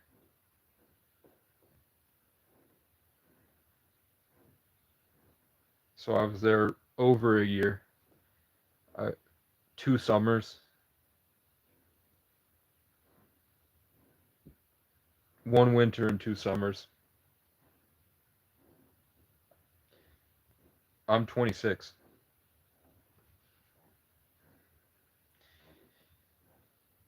But I'm gonna, if I move to Hawaii or Alaska or Montana or something, or I'm just gonna tell people I'm 22 because I lost from 19 to 25. I was not functioning, and 19 to 22.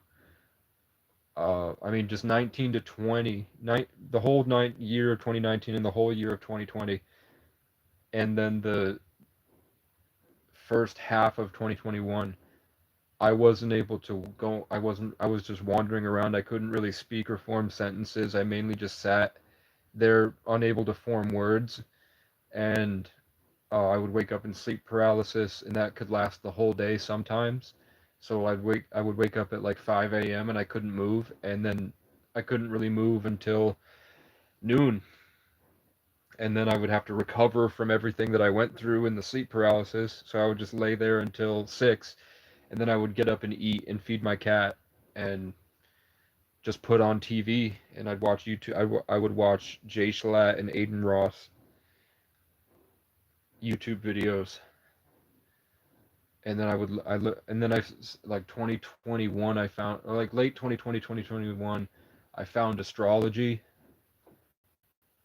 um because I had this like profound spiritual experience I couldn't explain, and then Infinite Waters popped up on my YouTube and I watched it, and he described everything that I went through like he was talking directly to me.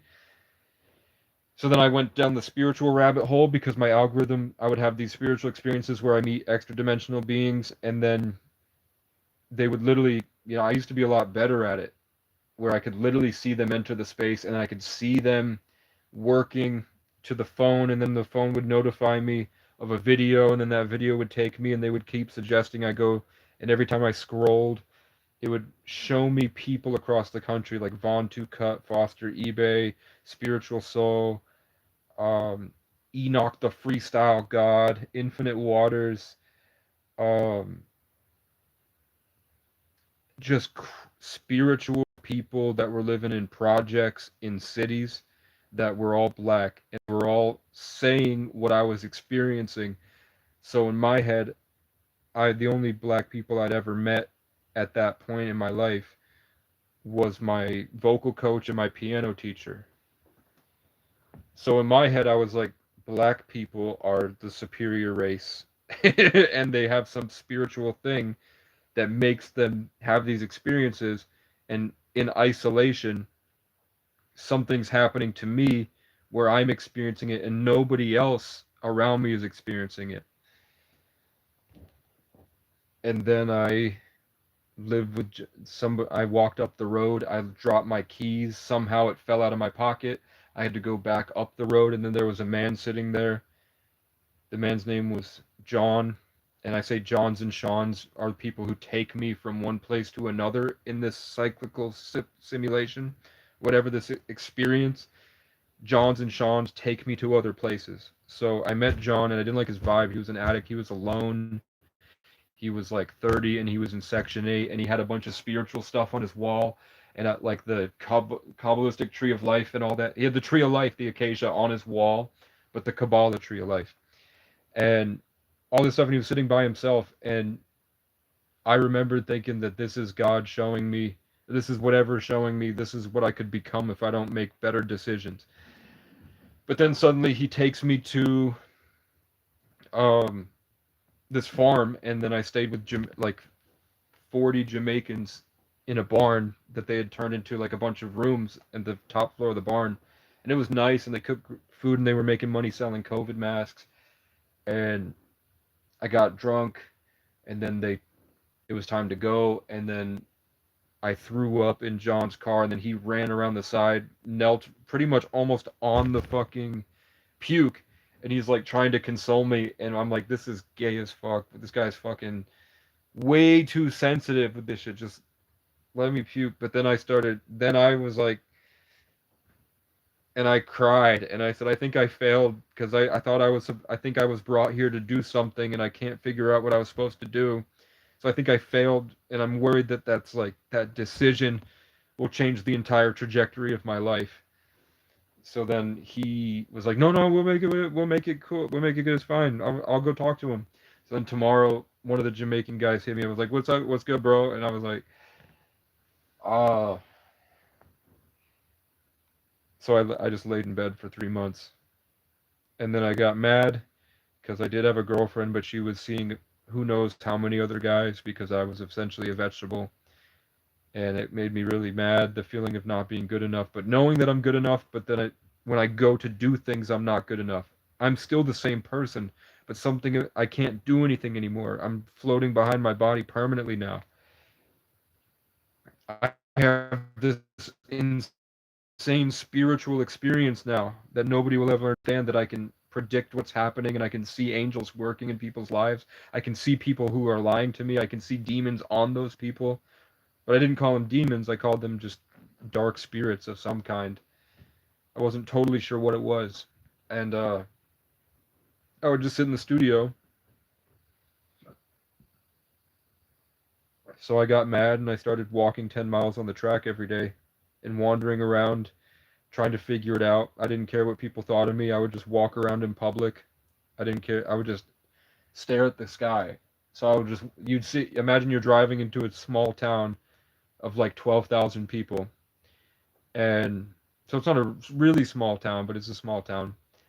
And usually it's all congested. Everybody that lives in that area is always driving through Conjunction Junction. And then you look over, and then you see me, and my hair is like, half my hair is just permanently stuck like this, and the other half is going down. And then I'm just staring at the sky, walking like this, because I can't, I can barely control my body. So then I would just walk around because I didn't want to be stuck in the room all day.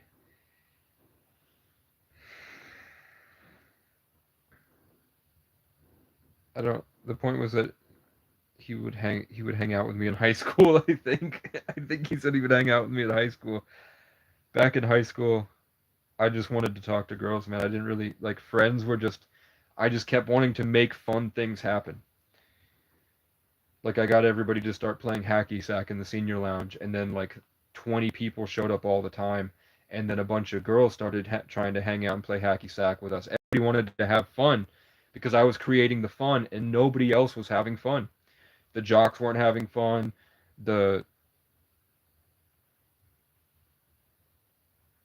every demographic or clique of the school was not having fun. But then you walk by and you see that I've created this event and now everybody's having fun.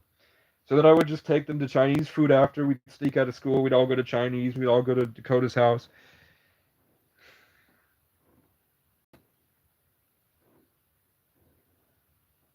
But I was on heavy antidepressants and I couldn't feel anything.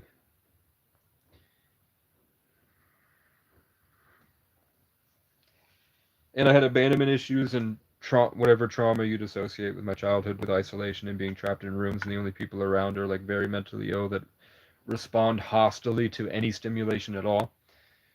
So you have to learn how to not trigger them, or else it'll like they'll attack you, either emotionally or physically.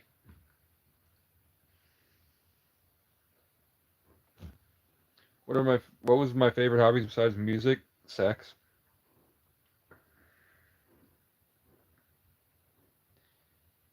Uh,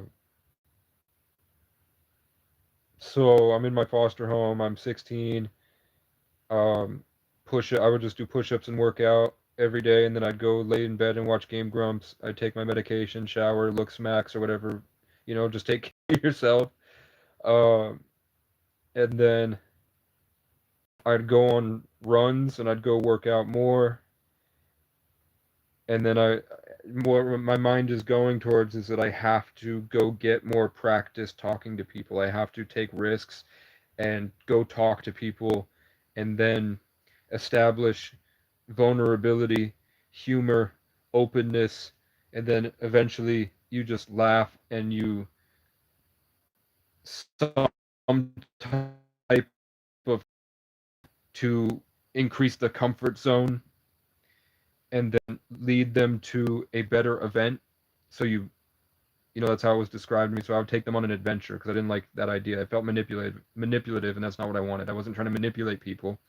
I was trying to show that I'm worthy of, being my friend, I guess. And then I would create adventures. You have to talk about the future. So you say, you and I are gonna go to France in 2019, and when we go, we're gonna we're gonna have to wear those black and white striped shirts, and you're gonna eat a snail, and I'm not gonna eat the snail. If you don't want to eat the snail, one of us has to eat the snail, or they're gonna think we're rude, right? So you have to take one for the team, Haley. You have to take one for the team. I'm not eating that snail when we go to France. When we go to France and they put the snail on the table and you don't eat it, I might leave you in France. Don't embarrass me in front of the French. All right, they're rude. So then people, but sometimes it'd be like, next week we're gonna go on this amazing date and we're gonna dress fancy and we're gonna go to this place and then I don't know, we'll see what happens. Stuff like that, and then stuff like if they got silly bands on or something. Because I was 16. I was a 16-year-old doing this shit. And the girls would have fucking silly bands. So I'd be like, you still wear fucking silly bands? And are you serious? The giraffe? The giraffe? Are you serious? And you're like, well, why are you talking about?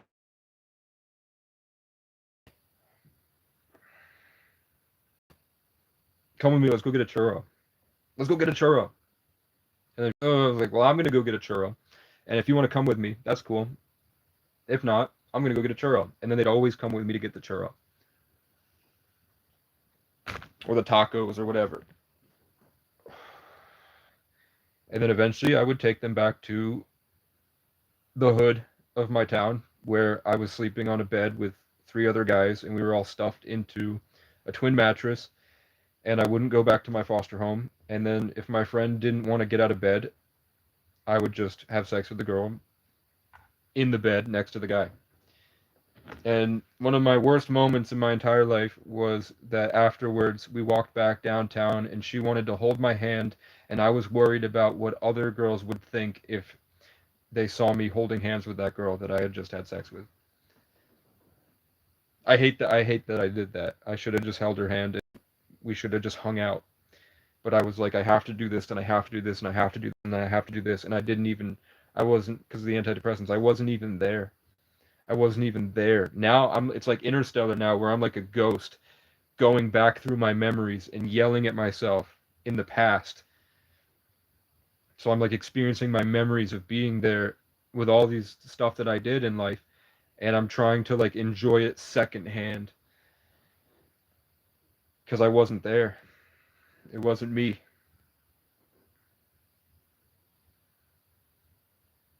But that came from being locked in a room, and then I had to convince the judge and the government to let me go back to my mother they had already deemed should not be a parent and I should not live with her.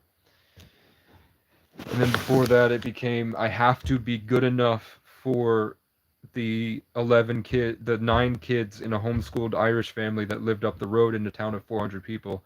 I had to convince them that I was good enough for them to take me in so that I could have a family. That's where it came from. I couldn't, I wasn't good enough to be liked or respected. I wasn't good enough to be like those kids who were 6 foot tall at 14 with huge muscles and they all played instruments. Um, then I had to convince them to love me. Then I had to convince the government to give me back so that I could parent my parents and have a childhood.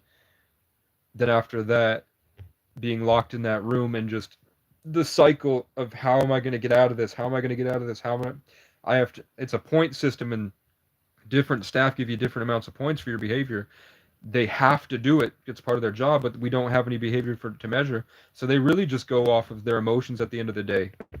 So they're like, Casey made a noise that I remembered in at 12 o'clock. I heard Casey make a noise in his room. That's a docked point. And then at the end of the week, I can no longer see my family and I can't leave that room because of that single point that they took off. So I had to try to date the girls in that institution by passing notes or digging a hole through the wall to pass notes and underwear to the girl next door in the other room. And then I had to like sneak behind the staff so we could kiss. And I dated like 3 girls in there, and probably 4 or 5.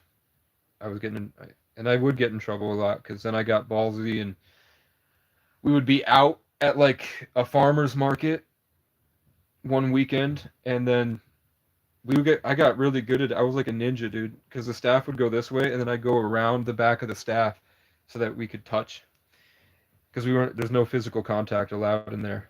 You're in an isolated room with no physical contact on tons of different medications. They're constantly cycling and you have to just sit there, and every morning they pump your blood, and they only feed you bread and lettuce, and they would give you a lollipop after they took your blood. And you got 15 minutes of TV time, and you all had to decide prior to those 15 minutes, because once the 15 minutes happen, you can't argue about what you're going to watch because you have 15 minutes, so we have to agree. And usually we would just watch Star Wars over and over and over and over again. And then eventually I was the only person, because I learned how to be completely silent and not freak out and cry about the torture we were going through. I learned how to hold it in and compartmentalize it and just get through it, which they call becoming a responsible adult. Um, so then at one point I was the only one able to go down there. So I would watch Guardians of the Galaxy over and over and over and over and over again. And I wanted to be like Chris Pratt and Groot. I was Chris Pratt and Groot. And I had a huge crush on Daisy Ridley, who's Rey from Star Wars. And then Jonathan Majors is in that. No, John Boyega, sorry. I was wrong. I thought Jonathan Majors, before he played Casey, Kang the Conqueror, he was also in that Star Wars story, but I think that's John Boyega. I don't think that's Jonathan Majors. Um, but yeah, when I would get my 15-minute phone calls, I'd try to call my mom and she wouldn't answer, or I'd call my mom and I'd be trying to tell her, this is what we have to do, this is what you have to say, this is who you have to say it to, and then I was trying to weave this sort of get the government to give me back. And I think probably they all knew what was going on. Um, but my mom is retarded. She's very smart, but she's also really retarded. She's retarded, and didn't really work. So then when she stops feeling like it. So she'd tell me she's coming, and then there's a little crack in the door where you can see the crack in the window, and then she would park right where I could see. So I would sit there and stare out the window for hours, and she wouldn't show up, and I'm panicking. Why won't she show up? Why won't she show up? Why won't she show up? Please, please, please. And then like 3 or 4 days goes by, and then she finally answers my phone call. She's like, I just don't feel like it. She lives a mile down the road. So that sucked. But I would then I started cold calling random 802 numbers and leaving messages and saying, "Hey, my name is Casey O'Brien. I can't find a foster home. Nobody wants they want a puppy, and I'm just not a puppy. I'm a teenager, but I'm not here for mental illness, and I just want a childhood. If you could please call this person at this program with this number and just leave her a message saying Casey called. Can you please return his phone calls?" So then after like 3 days of random strangers being like, "Can you get this guy to stop calling me? Why did this guy call me?" Eventually, then they would reach back. They would message me and say, "We haven't heard anything. There's just no foster homes." But eventually, after I made enough noise, there were kids that had been in there for years, and they were going to keep being in there for years. But because of what I did, I got a foster home, and then I got that foster dad to get the other kids out. And then he quit being a foster dad. And that's partially my fault because I got into a relationship, and I wasn't a great foster kid. I never came home. I was with a girl, and she was 4 years older. And when she was a senior, she was the most attractive girl in school. But then it was a year after graduation. She was 19 turning 20, and I was halfway through 16. I'm not even sure if that's legal. But she was hot as fuck. She also had a lot of mental illness. She was somebody that would wear dresses that would let her. She was too, like slim, thick, red hair. She was really attractive. But she would wear these dresses where her ass is just out, running up the stairs, and her ass is just out in school. I remember seeing her my the end of the sophomore year, which was her senior year. So it might be legal, um, or maybe I don't know. But either way, she's kind of like that. She would say, and she would also freak out and say that if her friend Allison saw me looking at any girl at all, she would break up with me and cheat on me. One time she went to her ex's house because he was having a bad day, and he was a host at the Olive Garden in Massachusetts. So she was at his apartment, and I was freaking out, and she sent me a picture of a bunch of like couch cushions in the middle of his bedroom and saying, "I'm gonna sleep here." And I really tried to believe her. And then like a week later, she said, "Oh, he stuck his finger in my ass, and I didn't wash my hands, and he nutted in my mouth, and I did, and then I came back and kissed you, or whatever." I remember the nutting in the mouth, and then she came back and kissed me, and then the finger in her ass. But there was something gross about that as well. Like she didn't shower or something. She said, really trying to hurt me, man. And she was my first love. She was hot as fuck, and I was on it. I was on a lot of medication, so I was not there to enjoy it, and it sucks.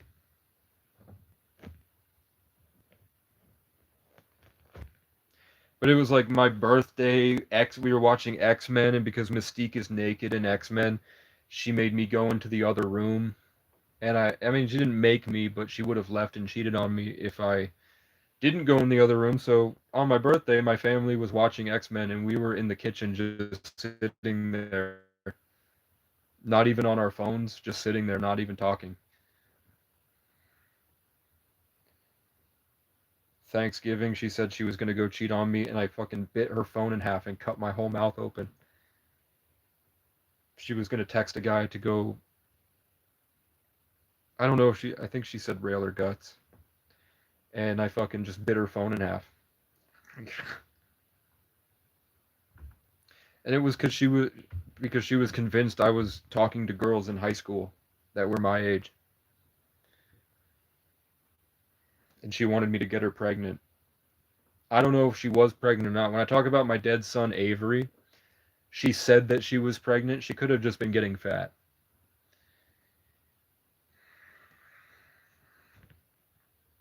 She said that she was pregnant, and then I jumped off a bridge. And then Danish was there. Fucking Danish, dude. There's an Indian kid named Danish and his sister drove up to make sure I was okay because it was like the middle of winter and they saw me jump off of a bridge.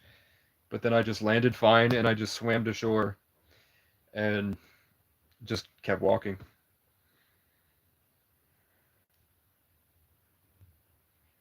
But I dated that girl because the girl I said was my fiance that was with me post car accident. Um, we would have a great time. I thought it was a great time. She seemed to like me a lot. And then the next week I would see her with somebody else. And then the next week I would see her with somebody else. And then she would come back because she was bored. And then I thought we were falling in love, and then she would go off with somebody else, and then she'd go off with somebody else. And then I would just get so angry at that I would hit the gym. I would hook up with 6 other girls. I would get 2 girlfriends at once. I would start throwing parties. I would do a bunch of shit to try to be good enough. Just create as much fun so that my life and who I am is so much better in her mind than everybody else, so that she would want to come back. And she did. It worked. But then when she would get bored, she'd leave again.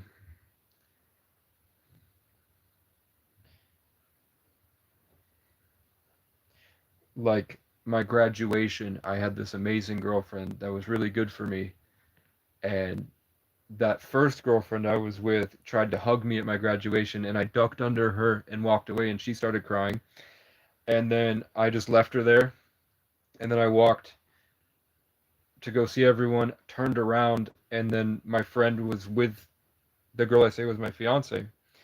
And she's just staring at me crying because she wants to talk to me and she can't.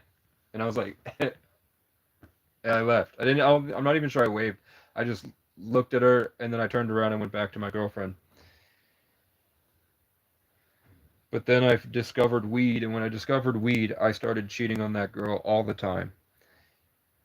As soon as I started smoking weed and hanging out at the marina all the time, there was just so many pretty girls, and then I would cheat on her, and then I would literally high as fuck in the water. I'm crying, and I'm going, please don't tell her name. Please don't tell her I love her. Where is she? But then every time I think weed is demonic, man. When I started smoking, it was like I couldn't. But I was always crazy too, and it was the medication, and it was also that I thought that I had to be something in order to be good enough. So I was stuck in running from the trauma and compartmentalizing myself to get out of that institution, and then compartmentalizing myself and playing a character like I'd learned in the institution. But I had to take it to the limit because I had to perform in school in order to get my needs met, because I had just inherently understood that whatever I am just is not good enough for anybody. So I had to do these great things. And then that got me into the gym. That got me. The only thing that I had was music. Like I would go play the piano though, and I would sing in the I would go down into the choir room, into the like one of those side rooms, and I'd play the piano and sing, and everyone could hear me, and I didn't care. And everybody said I was really good. It was before I smoked and fucked up my vocal cords and my lungs, and before the trauma that happened after, when I still had like a passion and I existed. I still had the youthful energy or whatever. Before the loss of innocence, the real loss of innocence, when you smoke weed and then they sacrifice your spirit and you don't know where it goes, and then you're just an empty husk.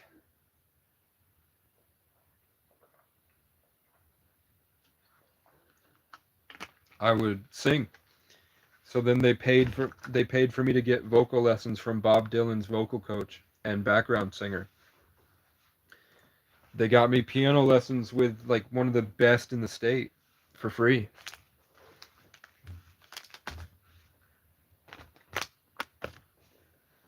And he would just teach me scales. And he smelled pretty bad. But the vocal coach, eventually my girlfriend got into the vocal coach is a girl. When I say got with, I mean that she got the same vocal coach. And we couldn't tell the difference between her and between each other. They sounded exactly the same. That girl was perfect, man. And I don't know, I think it was just remnants from my last relationship ruined it. I'm not talking about there also was a girl that was half native and an Instagram model and a Leo. I don't really count her,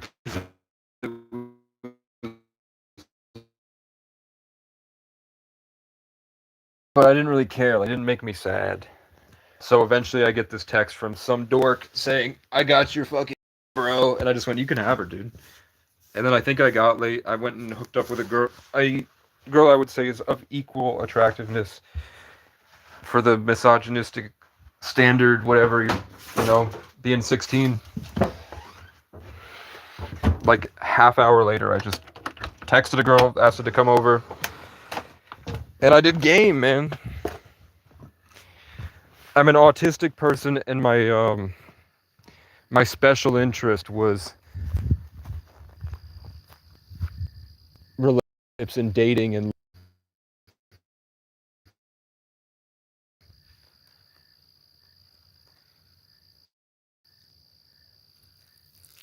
conversation about me moving there with the universe, saying like, should I? And then the next video Will Survives posts, he pees on camera, and a praying mantis flies onto his tripod and just stares at the camera.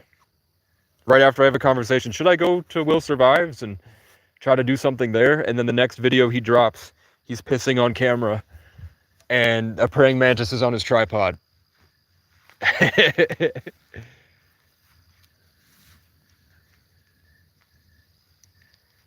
Any shooting stars? Are you guys still up there? I did see a blip in the sky.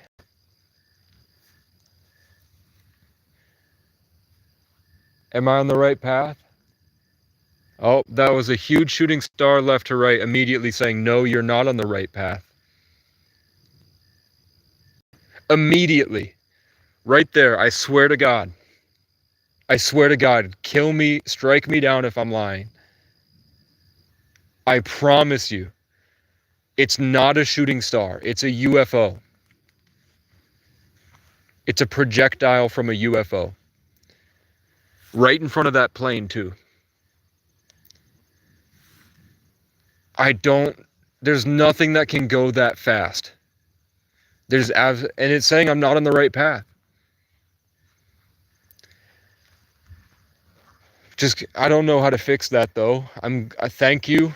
It also means in order for that to happen, it means that all the way up there in the sky, it can hear what I'm saying and it can read my thoughts. And then every time it does it, it suddenly gets very cold. I get like really cold chills. I swear to God, I'm not lying. I swear to God. I swear to God. I looked up and said, am I on the right path? And I saw it literally, okay, I don't know how to show you.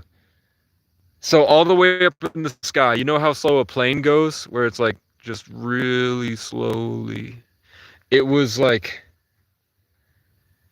low, so I would say like 300 feet above the trees, but it was further back, and it went this fast.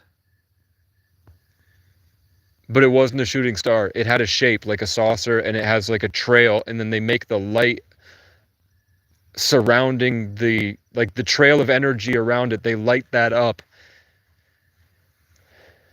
And I don't know, there's no way to make you believe me, but I've been having these stuff for a long time. I'm not on the right path, and I don't know how to fix that. I don't know what to do. But I could go to the gym and I could walk on the treadmill, and then I could come back and cook a burrito that's healthy, and then I could charge my devices while I'm there to save time, and then that will at least make me feel a little better. And then tomorrow I can work on all this stuff, cleaning this whole space, cleaning all this, taking apart the gazebo because it's broken now. We're trying to repair it somehow. I don't know how to fix that, man. I thought that I was going to be like IShowSpeed and Kai Cenat, and I was going to be making, like, I was going to be like the combination of every single thing on the internet. Kurt Kaz, Casey Neistat, Kai Cenat, Kendrick Curry, Blake Backert, fucking the guy that did I'm Megamind, and I'm Megaminding it. I thought I was going to do everything that they're all doing, but better than they could ever do it. And what ended up happening is I was tortured to a point I can't function. And then I was left out in the woods, and then I started having conversations with aliens in the sky. And I don't know what my purpose is here.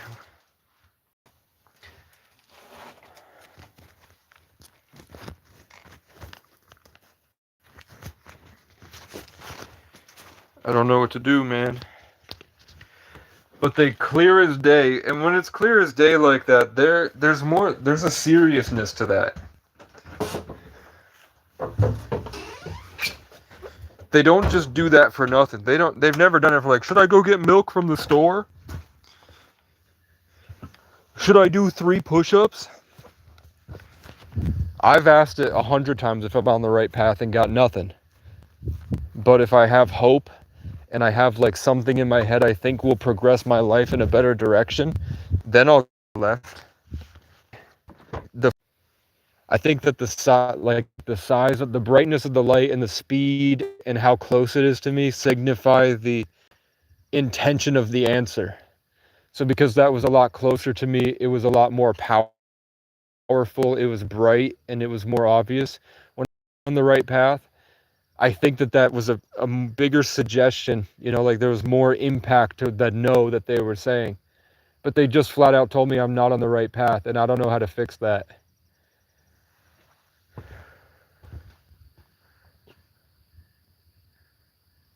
Do you guys love me? I mean, a moth just flew right to left. Do you guys see me as an annoying pest? Like, you know what I'm talking about? Like a cringe fucking loser, and you pity me. Like, do you see me as pathetic? A waste of space. A waste of a life. I heard some random noise on my left side.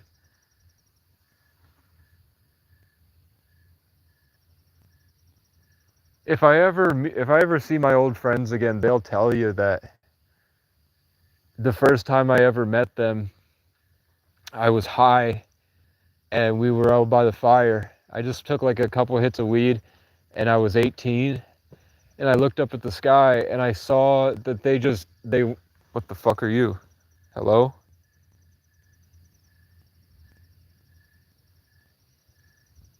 That woke me up and made me focus. Sorry. What was I saying? Oh, they were doing crosshatch patterns where it looked like a grid. It looked like we were in a grid, and I was seeing the code of that. I was starting to realize that it wasn't real, that there was more going on than just like surface level stuff. Like, I just chalked up everything spiritual I'd ever had to something with the brain and the human condition, and it's not real. It's something your brain is creating. But then that night I looked up and I was like, they're showing me. I think I said they're making hashtags for me. And everybody was like, what are you talking about?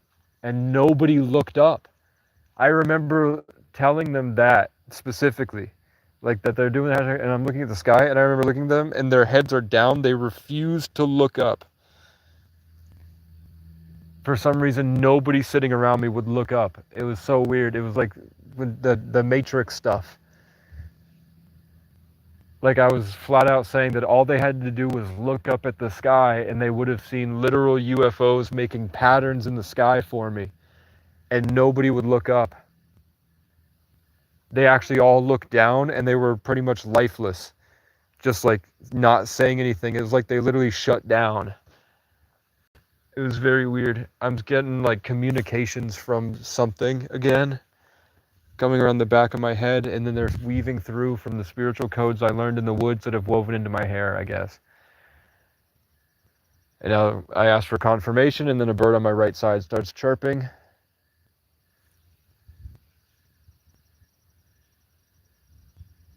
Okay, this is the last thing I'll ask. I'm very sorry. Thank you for your time. I really do appreciate it, even if I sound disingenuous. Could I get one more shooting star for, am I able to change the path, or is it too late? Have I fucked up on the wrong path long enough that my life will be miserable? Okay, that was an obvious no. That was an obvious no. That was an obvious no left to right. Right there, down. And it was very small and it was very fast. But it is only like maybe 600 feet above my head. It's not in the sky, it's above me. They're jumping. They're much closer than I realized. They're probably around me. Like, I'm not gonna lie, for them to do this stuff, I don't really know how they operate. If they can just tune in with sound to their microphones can pick me up, or if it's all a holographic illusion and I'm just this, what I think is a large amount of space isn't actually a large amount of space. But I keep turning around because I'm seeing in the back of my head an alien. You hear that bird chirp? Okay, it's reminding me that the deer, remember how I was talking about how I wanted to see aliens and I want to see aliens and all this? And then when I went down the hill, there was a deer. The past few times I've been trying to talk to aliens, when I drive down the road, there's a deer just standing in the middle of the road and it's not afraid of the car and it just stands there and like looks me right in the eyes. I turned around and saw an alien in my mind showing me to remember Disclosure Day, where they present themselves as animals to make us more comfortable,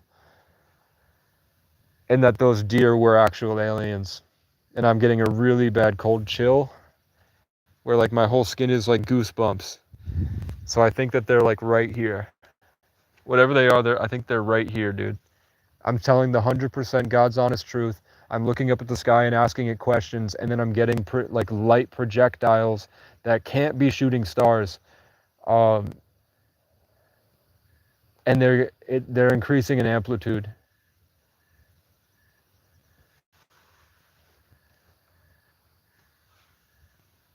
And they are communicating with me telepathically, but I struggle to uncover what the meaning is. But it is like beams of light with images are projected at me, and it's accompanied by phrases. Like I saw something I couldn't really understand, but then I heard Mishka, Mushka, Mickey Mouse at the same time, and I was like, but then when I listen to that, when I tune into that, when I tune into whatever that was saying, I'm immediately shown Meeseeks. So they like start me off, and then I go on the tangent of, oh, left to right. Did you guys see that at least? Okay, so that was saying it's wrong not to focus on those things, and it's a lower vibrational thing. It's a blockage. I'm actually not supposed to listen to that. It's sort of like the illusion or something, or like some other type of thing that the shooting stars don't like, actually. It was a distraction. And then you can hear all the crickets on my right side just started chirping in confirmation. When you really open your third eye and you sit out here and you selflessly perceive changes around, you can really get into like what the motivator behind the sounds of the forest are. And you can see that it is an actual spiritual intelligence communicating directly to you. Am I a bullshitter? Can you give me just one for me? When I say this stuff, it's very articulate. Okay, that was straight down.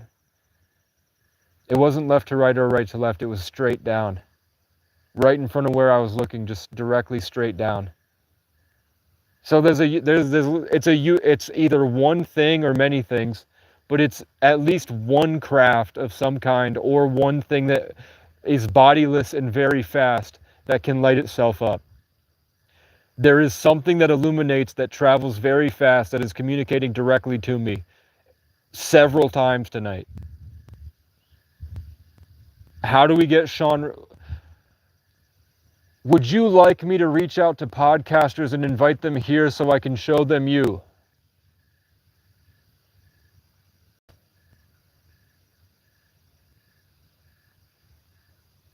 Would you like me to tell podcasters about what's happening here?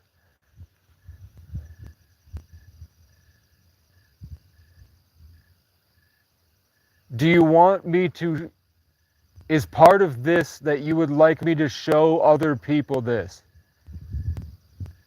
Because they've been doing this long before I had a YouTube channel. They've been doing this since 2018 at least. But I didn't fully realize what was happening until 2022. Because I was traveling and alone, and all I had was talking to God and looking up at the stars. And then eventually I realized that the shooting stars I'm getting, which I thought were just like God showing me he exists, it evolved into actual forms of communication through right to left for yes, left to right for no, and now straight down. What do we think straight down has to be? Yes and no. And I said, am I a bullshitter? And they said, neither yes nor no. And I swear to God, I'm telling the truth here. I swear to God, it can't be a hallucination. I'm looking up at the sky and I'm seeing the lights. And that when people try to dispute it the other day, when they're saying there's a meteor shower, like, can you see it? I don't want to turn the fucking flash off. You wouldn't be able to see it anyway. I need a telescope that I can record things with. And I need to set that up to a camper with Starlink so that I can live stream the sky. Or I need just a camera that I can hook up to a light, like one of those ones that can get the night sky.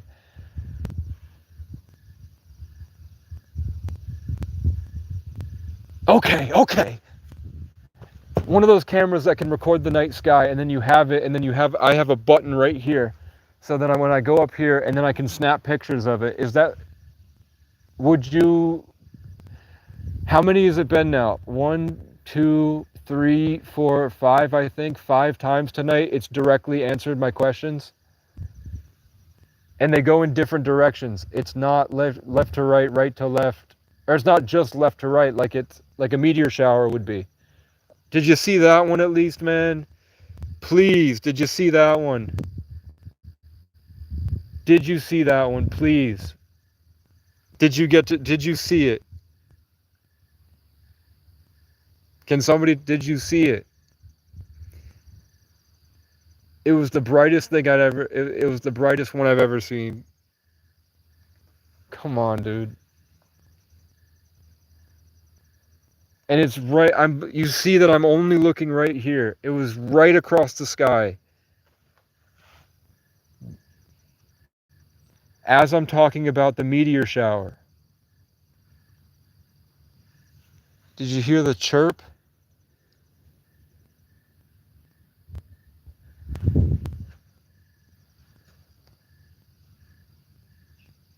You really didn't see it?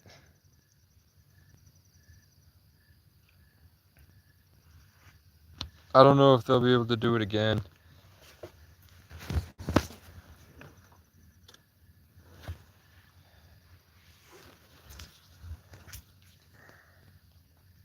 I have 6% left.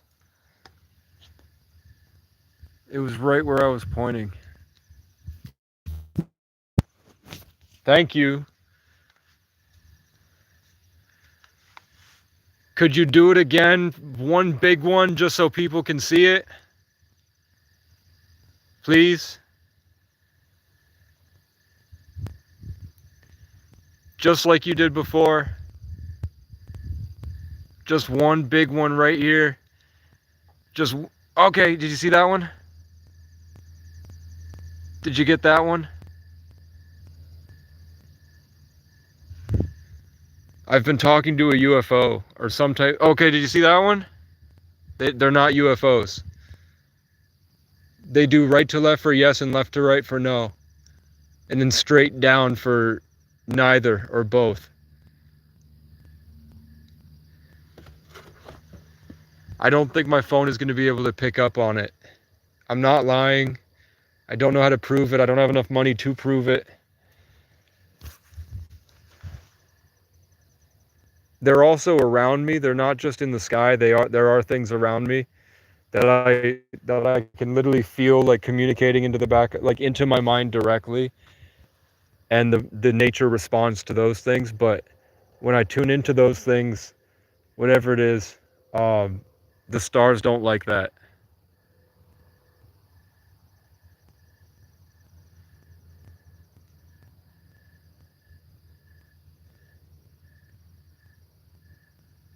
I don't want to keep bothering them. It looks like I don't know how taxing it is on I mean, I just saw one right above my head and it beamed down a light into my third eye. And then that scared me, man.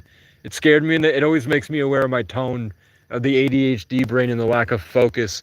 They're always trying to suggest that it would be a lot better if I cleaned out my brain and focused and actually used my brain with intentions to communicate spiritually.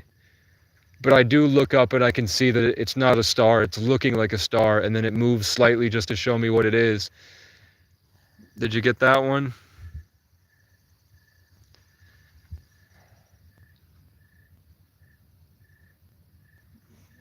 It's not a meteor shower, man. Because it's going in opposite directions. That one was right to left. You can't even see my hand, dude. Everywhere I look, even if I turn around. Because I open my eyes wide, I have the whole peripheral view. I know that there's nothing on my right side because I'm looking at the entire sky straight up. But where I shift my focus is where the shooting stars come down. Whatever they are. I've seen them as obvious, clear as day crafts that emit some type of energy that they light up. And they're just right above the trees. And I also see ones that look kind of like shooting stars. But the fact that it's both of those types of things, I don't understand what the different sizes mean. I think that the different sizes are like the magnitude and importance of the answer. I think there's more emphasis by the closeness. So when I'm just stating out these things, they are literally correcting me in real time. So I don't remember exactly what I was saying before the right to left. And then before that, I said, do you see that? Whatever that was, whatever I was saying about looking up and seeing something that looks kind of like a star and then it moves slightly to show it's not a star. My head literally shook no when I said that. And then a shooting star went left to right where I was looking. And it recorrected me to, they don't pretend to look like stars, but they are up there and they make these blips of light that like they literally sends me a DM right into my third eye. And I can feel it, the stimulation. I can see the electricity shooting through my brain, and it's trying to send me a message, but it can't because I vape and I live in a moldy camper and I probably have brain damage. So it's trying to get in, but my shit is clogged.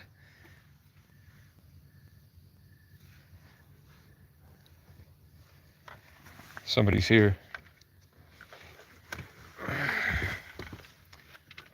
Thank you for trying, man. I'm gonna try to get a better camera at some point, and I hope that we can keep doing this. I don't want to be a fuck up, failure, loser, piece of shit. I'd really like to keep going. My mind isn't working great. It might be spiritual warfare. It might be that I'm in the wrong environment. Feels like something is keeping me from thinking. I think you know my potential. I'd like to meet that potential. I struggle. I don't know how to break free from it, but I'm gonna go walk. I'm going to try to burn 200 calories in the gym again. There was a right to left. When hey! Hey! I said, And this is just, my tone of voice is just from talking to a phone. It's much different off camera. It's ADHD brain where I sound like this. I'm not happy with how I sound either, but it's how you'd imagine somebody that's living disassociated in spirit trying to communicate through a broken vessel. When I said I'm going to go to the gym and burn 200 calories, and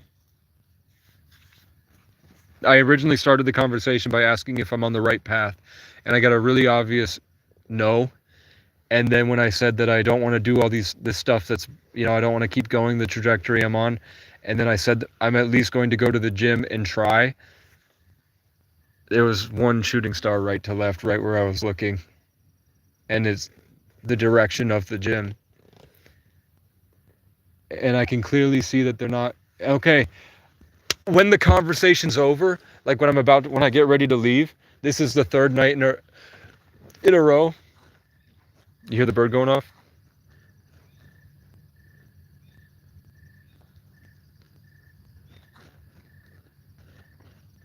When you open your third eye, you can realize which ones are real and which ones aren't, and what's actually trying to be communicated to you.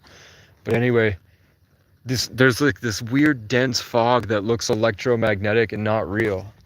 Like it looks like a simulated fog and shit. Doesn't look real at all. And then the air starts to smell really weird when that comes. I don't know what it is, but it's not regular fog. Because I live in a rural area, I know what real fog is. Whatever this is,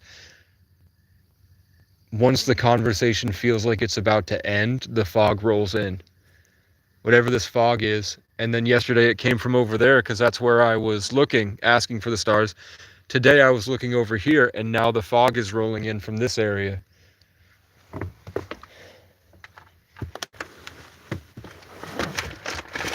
When they want to stop talking, they polite. Well, the bird says no, that's not the case. But the birds are chirping tonight in the middle of the night for no reason. They're chirping the same rhythm as caw. The same rhythm that the crows caw when they caw at me.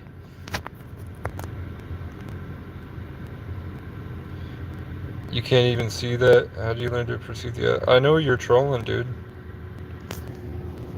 How did I learn to perceive that? I was tortured. I was locked in rooms. I spent my whole life in isolation.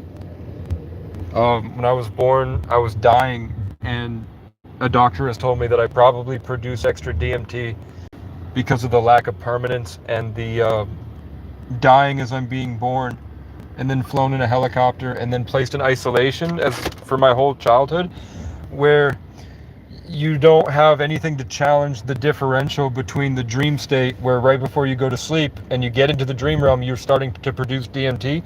And I had no challenges between the dream realm and being awake. I had nothing to really differentiate the dream realm from being awake. So when I would wake up, I would still be dreaming, but I would just be daydreaming, and I would be leaving the dream into this dream. And over time, just a long journey. Eventually being out in the woods and you need to have nothing at all, and you need to put yourself into faraway places where it's just you and your mind, and you have to navigate through cities by yourself with nothing, and you have to be alone in isolation for years. I had to I just kept working at it, and I kept learning. And then eventually it compounds and grows into your consciousness. And then once you're worthy and deserving, then they put you through the initiations, and those are terrifying. The initiations are terrifying because they're not going to show up and be like, I'm an alien and you're safe. They're going to give you the uncanny valley, and you don't know what's out there, and you don't know what's in the dark forest at night. You don't know what's making that noise, and they judge you based off your decisions. Like for me, it was I got stranded on a mountaintop after dark, and it's a 7-mile hike down, and then a portal opened, and then a deer man stepped out into my mind and told me that he's the embodiment of the forest, like the god of the wild, and that I'm protected, and it's like a test.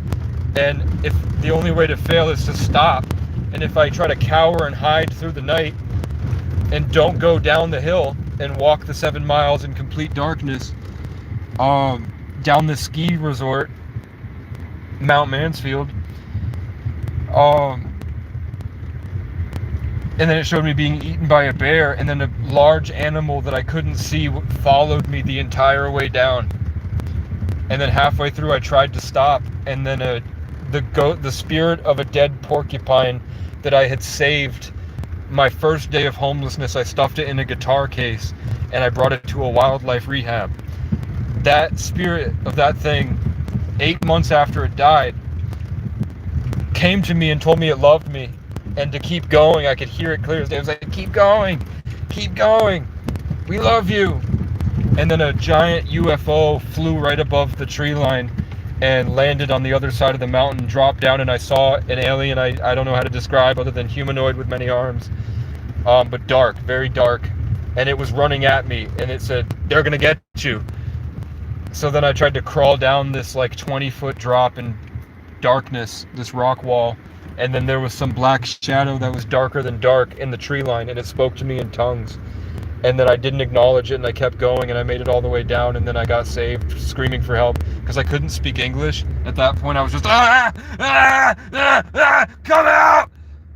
Slamming this mile marker that I carried down, because if it was going to charge me, I wanted to jab it. And then when I was on that cliffside, and the thing was right behind, it was like 10 feet away from me, whatever it was, huge. I thought it was a bear.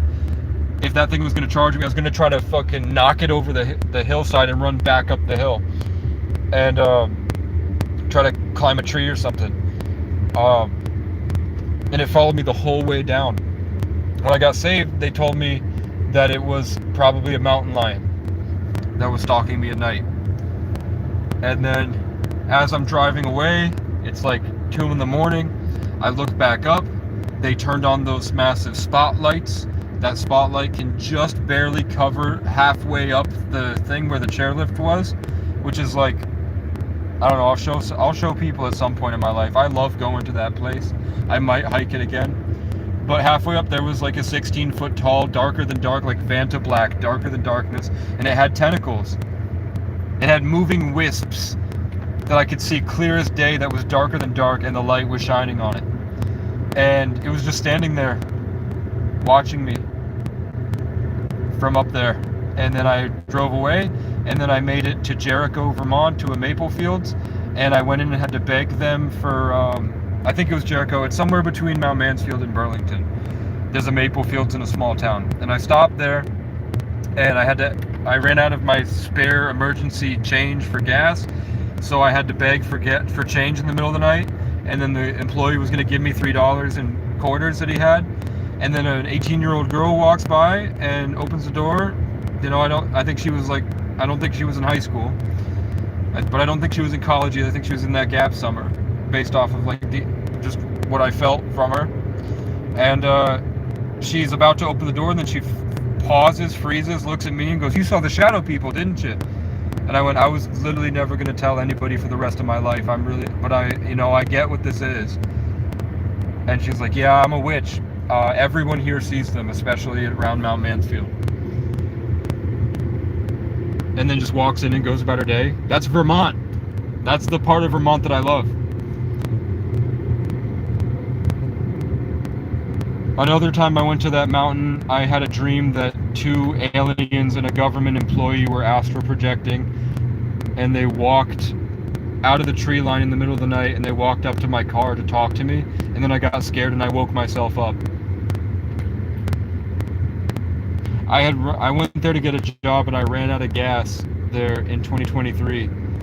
I ran out of gas, and I walked everywhere in the resort. I walked around the resort.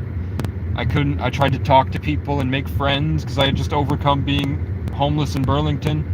Everyone I tried to come up with either got hooked on crack or died. I had to fight my way out, and I performed songs at parties until I got a car. And then I drove around. The first thing I did was go see my dad, and he tried to choke me to death.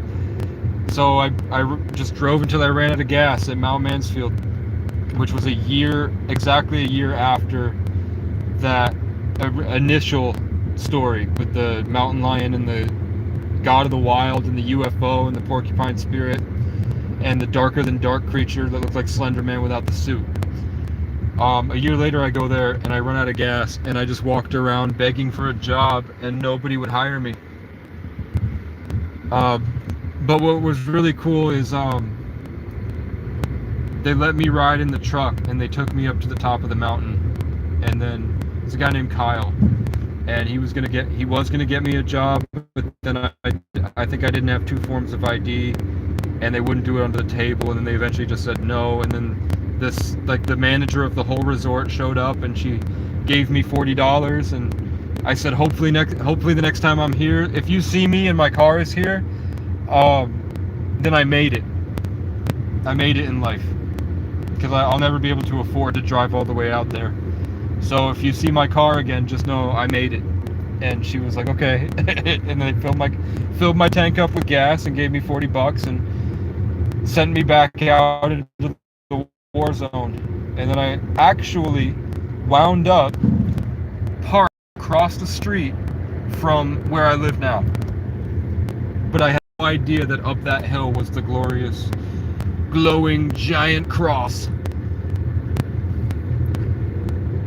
Because it was during the daytime.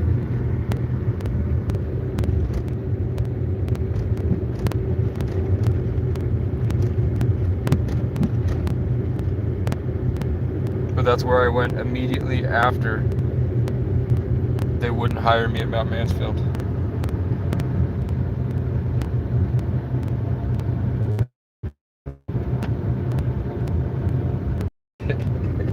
They got bored. They got bored of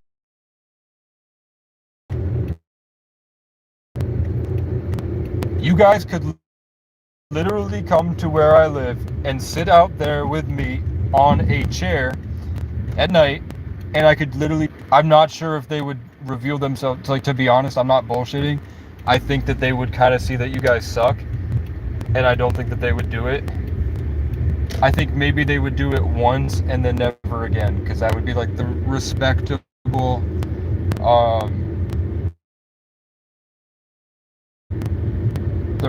way that they would do it.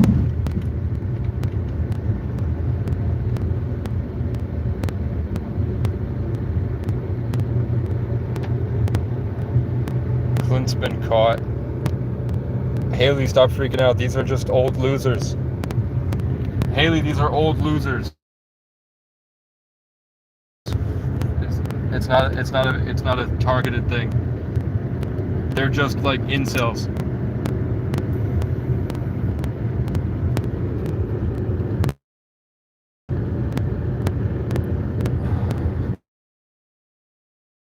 It's a network of uggos.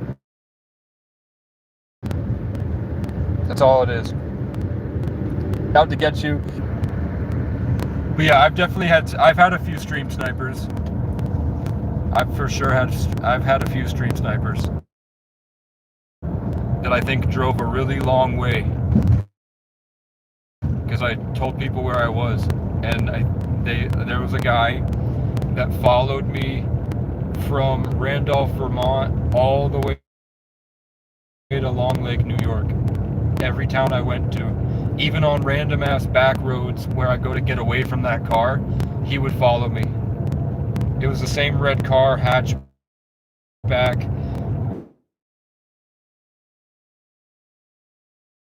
with a dash cam, and a thing followed me from all the way.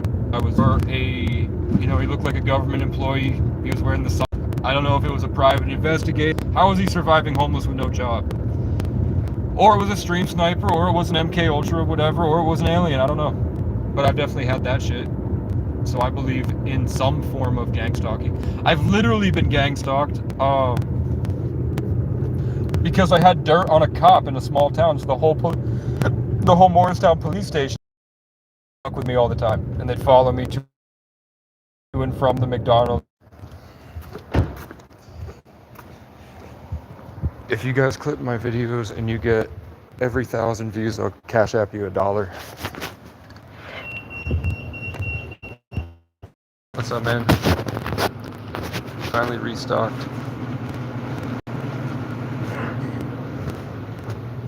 What do you have?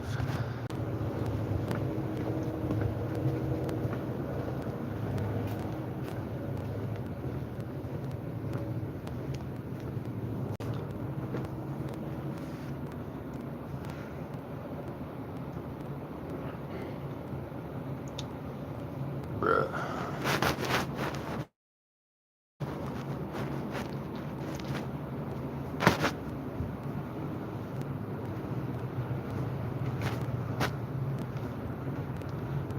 Yeah, they got the sunshine shake. I'm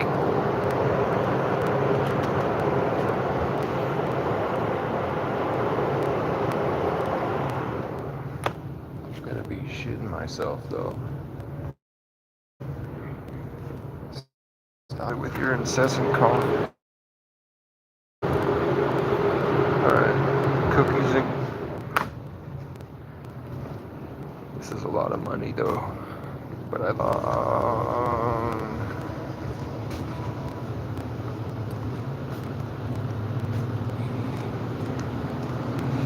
It's a lot of money. It's a lot of money for these, bro. Howdy, man. Howdy. You guys have, when I say like those chicken fajitas that come in the plastic wrap, they're like green. Not to my knowledge. Okay. Sometimes I mean, I haven't been here in a while.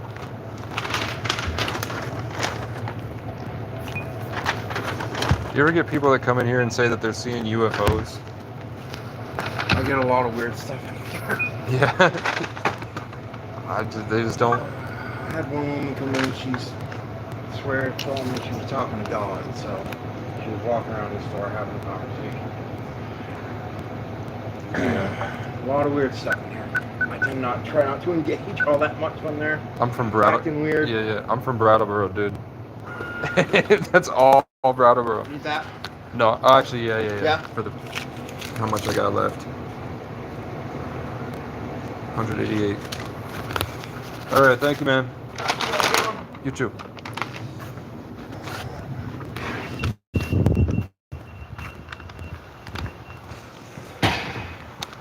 Everybody knows about Brattleboro. The easiest story you'll ever hear from somebody is just like 5 minutes and is crazy. And I love it. I only don't go back because I have to win first. I'd love to return to my hometown, but I don't want to return to my hometown without a challenger and without at least 50 grand in my bank account. I want to drive through my hometown as a winner, going to town on a horse. What's your favorite workout? Sex, drugs, and rock and roll. Are you trying to turn in, bro? I don't know what he's doing, man.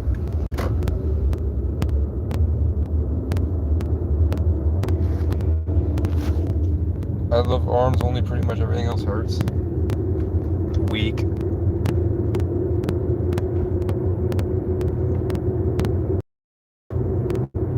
I used to love push-ups before I got my shoulder injury. But I think dumbbell press, but only one line up. So not full incline dumbbell press, but not flat bench. One incline up. One notch up on the incline press. South. Oh, I was trying to get I went in there for a Monster energy drink. And I got a bunch of milk and I'm lactose intolerant.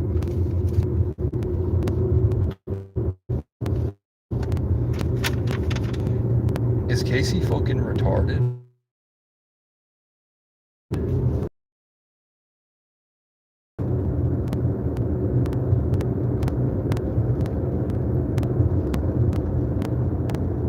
The extremely obese man says that woman was crazy for trying to talk to God. Maybe you might have a spiritual experience.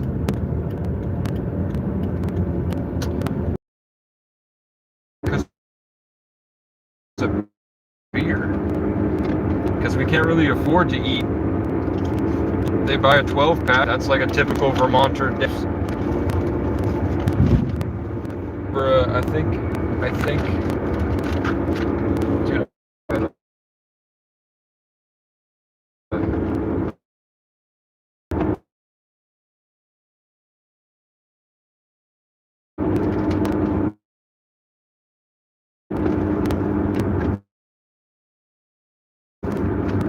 no, that's like cleaning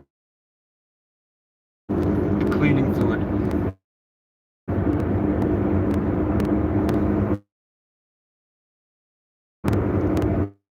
Bro, I'll shit myself if I drink that milk. Cream flavored. And then they'd be done. I would do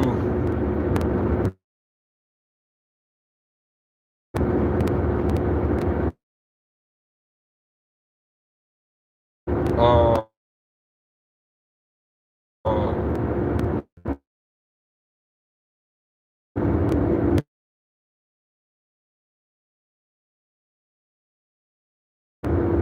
1 set of 15,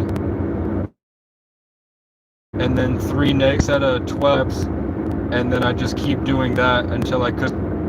Very small barrel raised year of skull crushers. Motion set. I would do like push myself in the gym in the summer by myself, and then I would run there and I would run home, and I would sprint there and I would sprint home, and I would try to not stop at all. And then when I would get back to the shelter, all the kids would be eating lunch, and I wasn't really allowed to hang out with the kids in the shelter because I was already 17 and I was in the TLP program, but I wasn't allowed to make friends either, so I would go down and have a peanut butter sandwich, and because that's all they served. We were poor. It was like an orphanage, and I would hang out with all the kids and hang out with the dogs, and then I was trying to be a role model, so like I didn't want them to feel sad that they didn't get to go outside and I could go outside, because I remember what it was like to not be able to go outside. So I would just try to make it as inspirational that like you can get outside, just, you know, and I would just make jokes and I would flirt with the girls, and I really had a life. Then I started dating a girl that I met at the state park, and then I also would just constantly be I had like a routine. Like if pretty girls would come in, they get a free coffee, and I'd tape a or rose that I would make. So while we were talking, I would take the receipt, have a conversation with them. By the end of the conversation, I would have an origami rose made, and I would put that on their drink. And then usually I would, they would walk me back to the shelter, and then we would make out before I went in. And I did that with like 5 or 6 different groups of girls, and I'd make out with at least 2 of them.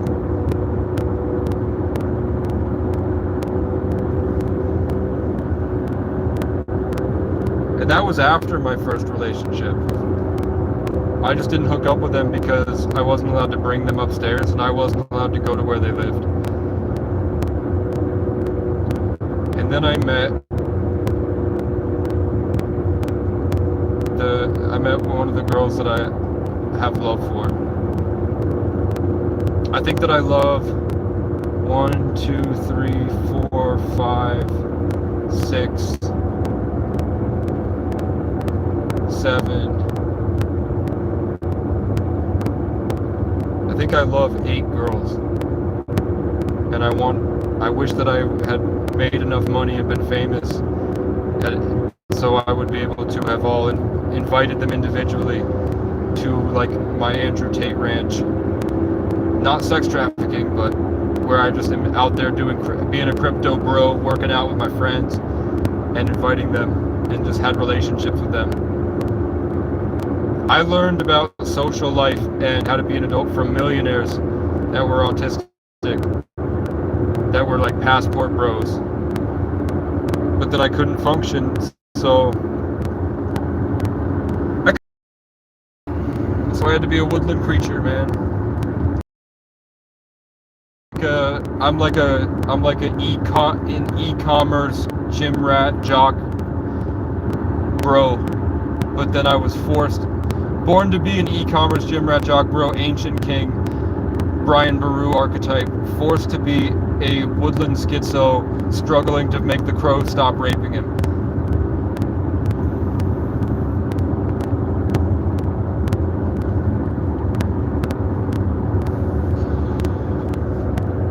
Life is tough, man.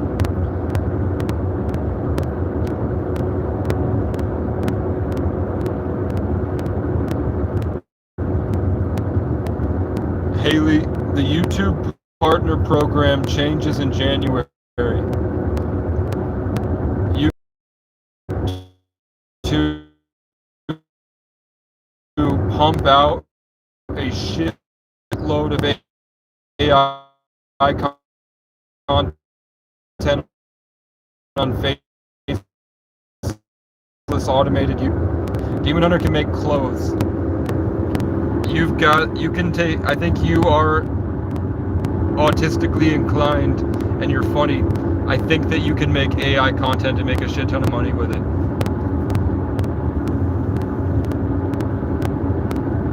In that, if you want to make a Casey Clips channel and then in the description say I'm not affiliated with Casey, I'm just a fan, and then just tag me in the videos.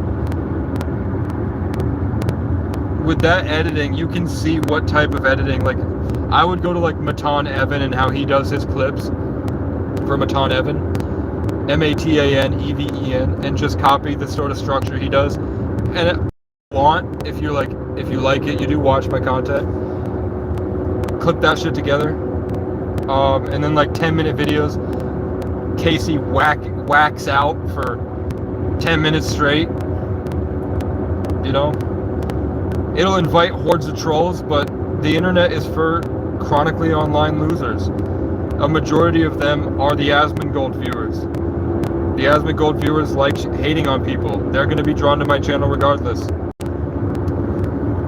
Then you get the pretentious cunts, the fat white cunts that think they're better than everybody else.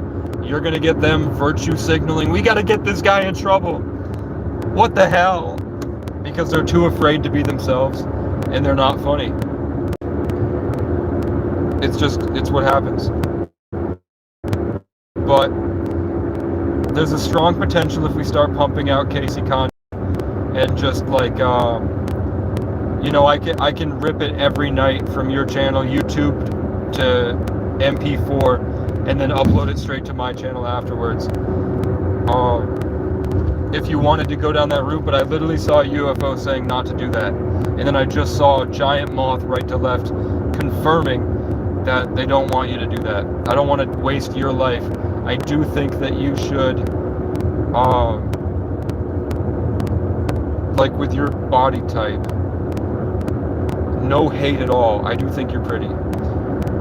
You would be, I think that the way that your body looks, and no hate at all, completely pro for consistency. I dated a girl that was a yoga instructor, and she had the same, almost exact body type you had, and she only did yoga, and bad as fuck. Like, 10 out of 10. Swear to God, like, I think you should pick up yoga, and it would help with the feeling of being targeted a lot. That like focus and channeling, I think it would heal whatever trauma. I think you would be like, for sure, you're funnier than Valkyrie, and what's it called? To like, you know, you're a funny streamer, but the unfortunate thing is that guys are gonna be gooning. You know, like, the worst part about being a girl on the internet is that you're just like, it's the biggest goon off, you know? But if what you want is to be a YouTuber, man, I think getting into yoga will give you the focus, and you're already really funny. And I don't know, something about yoga, man, and it like fills out like bodybuilders in the gym. they have to do like a lot of work to not look like freaks. Like when they work out in the gym, it only makes the muscles look a certain way. But with yoga, with like the intentional workouts like that, they're intense, and they just fill out the shape that for some reason biologically I'm more attracted to in women. Maybe because it's more natural and it doesn't look like I'm buying a product. That's the best answer I got, is that yoga baddies that actually build muscle with it, far superior to gym rats. Like, I think that even though that yoga instructor was 30 years old and she had like 3 kids, I think that she looked better than Sarah Safari. But I do think Sarah Safari's hot. When people ask me how gay I am, I say on the spectrum, it ends at Sarah Safari. Anything past Sarah Safari is too much for me. I'm no longer attracted to that. Sarah Safari's my limit.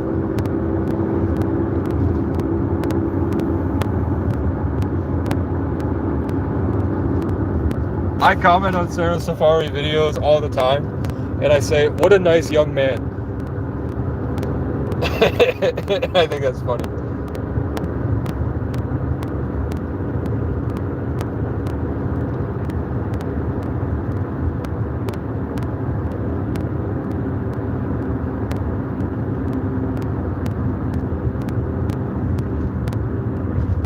You have the worst social anxiety? I just keep going. It is a weird year. Like, the energy is a lot worse now than it was. Streaming the past 2 years, it was a lot better. Streaming in 2024 and 2025, it was like they couldn't really affect me, and any energy that was coming in was instantly converted to like a really good feeling. In this year with the Capricorn energy and stale. It's stale, and it ruins the vividness in Scorpio in the 8th house. All their shit, and then having to I don't think I know how to correctly rebuke things. People say that they can rebuke energies, and I don't know what that is. I try to create an ecosystem that can't allow for those energies to enter. I don't really know how to rebuke it, because to even engage with it at all is to feed it. So I don't know how to fix that. The way streamers do it is that they have setups. So I can clearly see that Queso and Kaisanat and other streamers are affected by the collective energy of the viewers.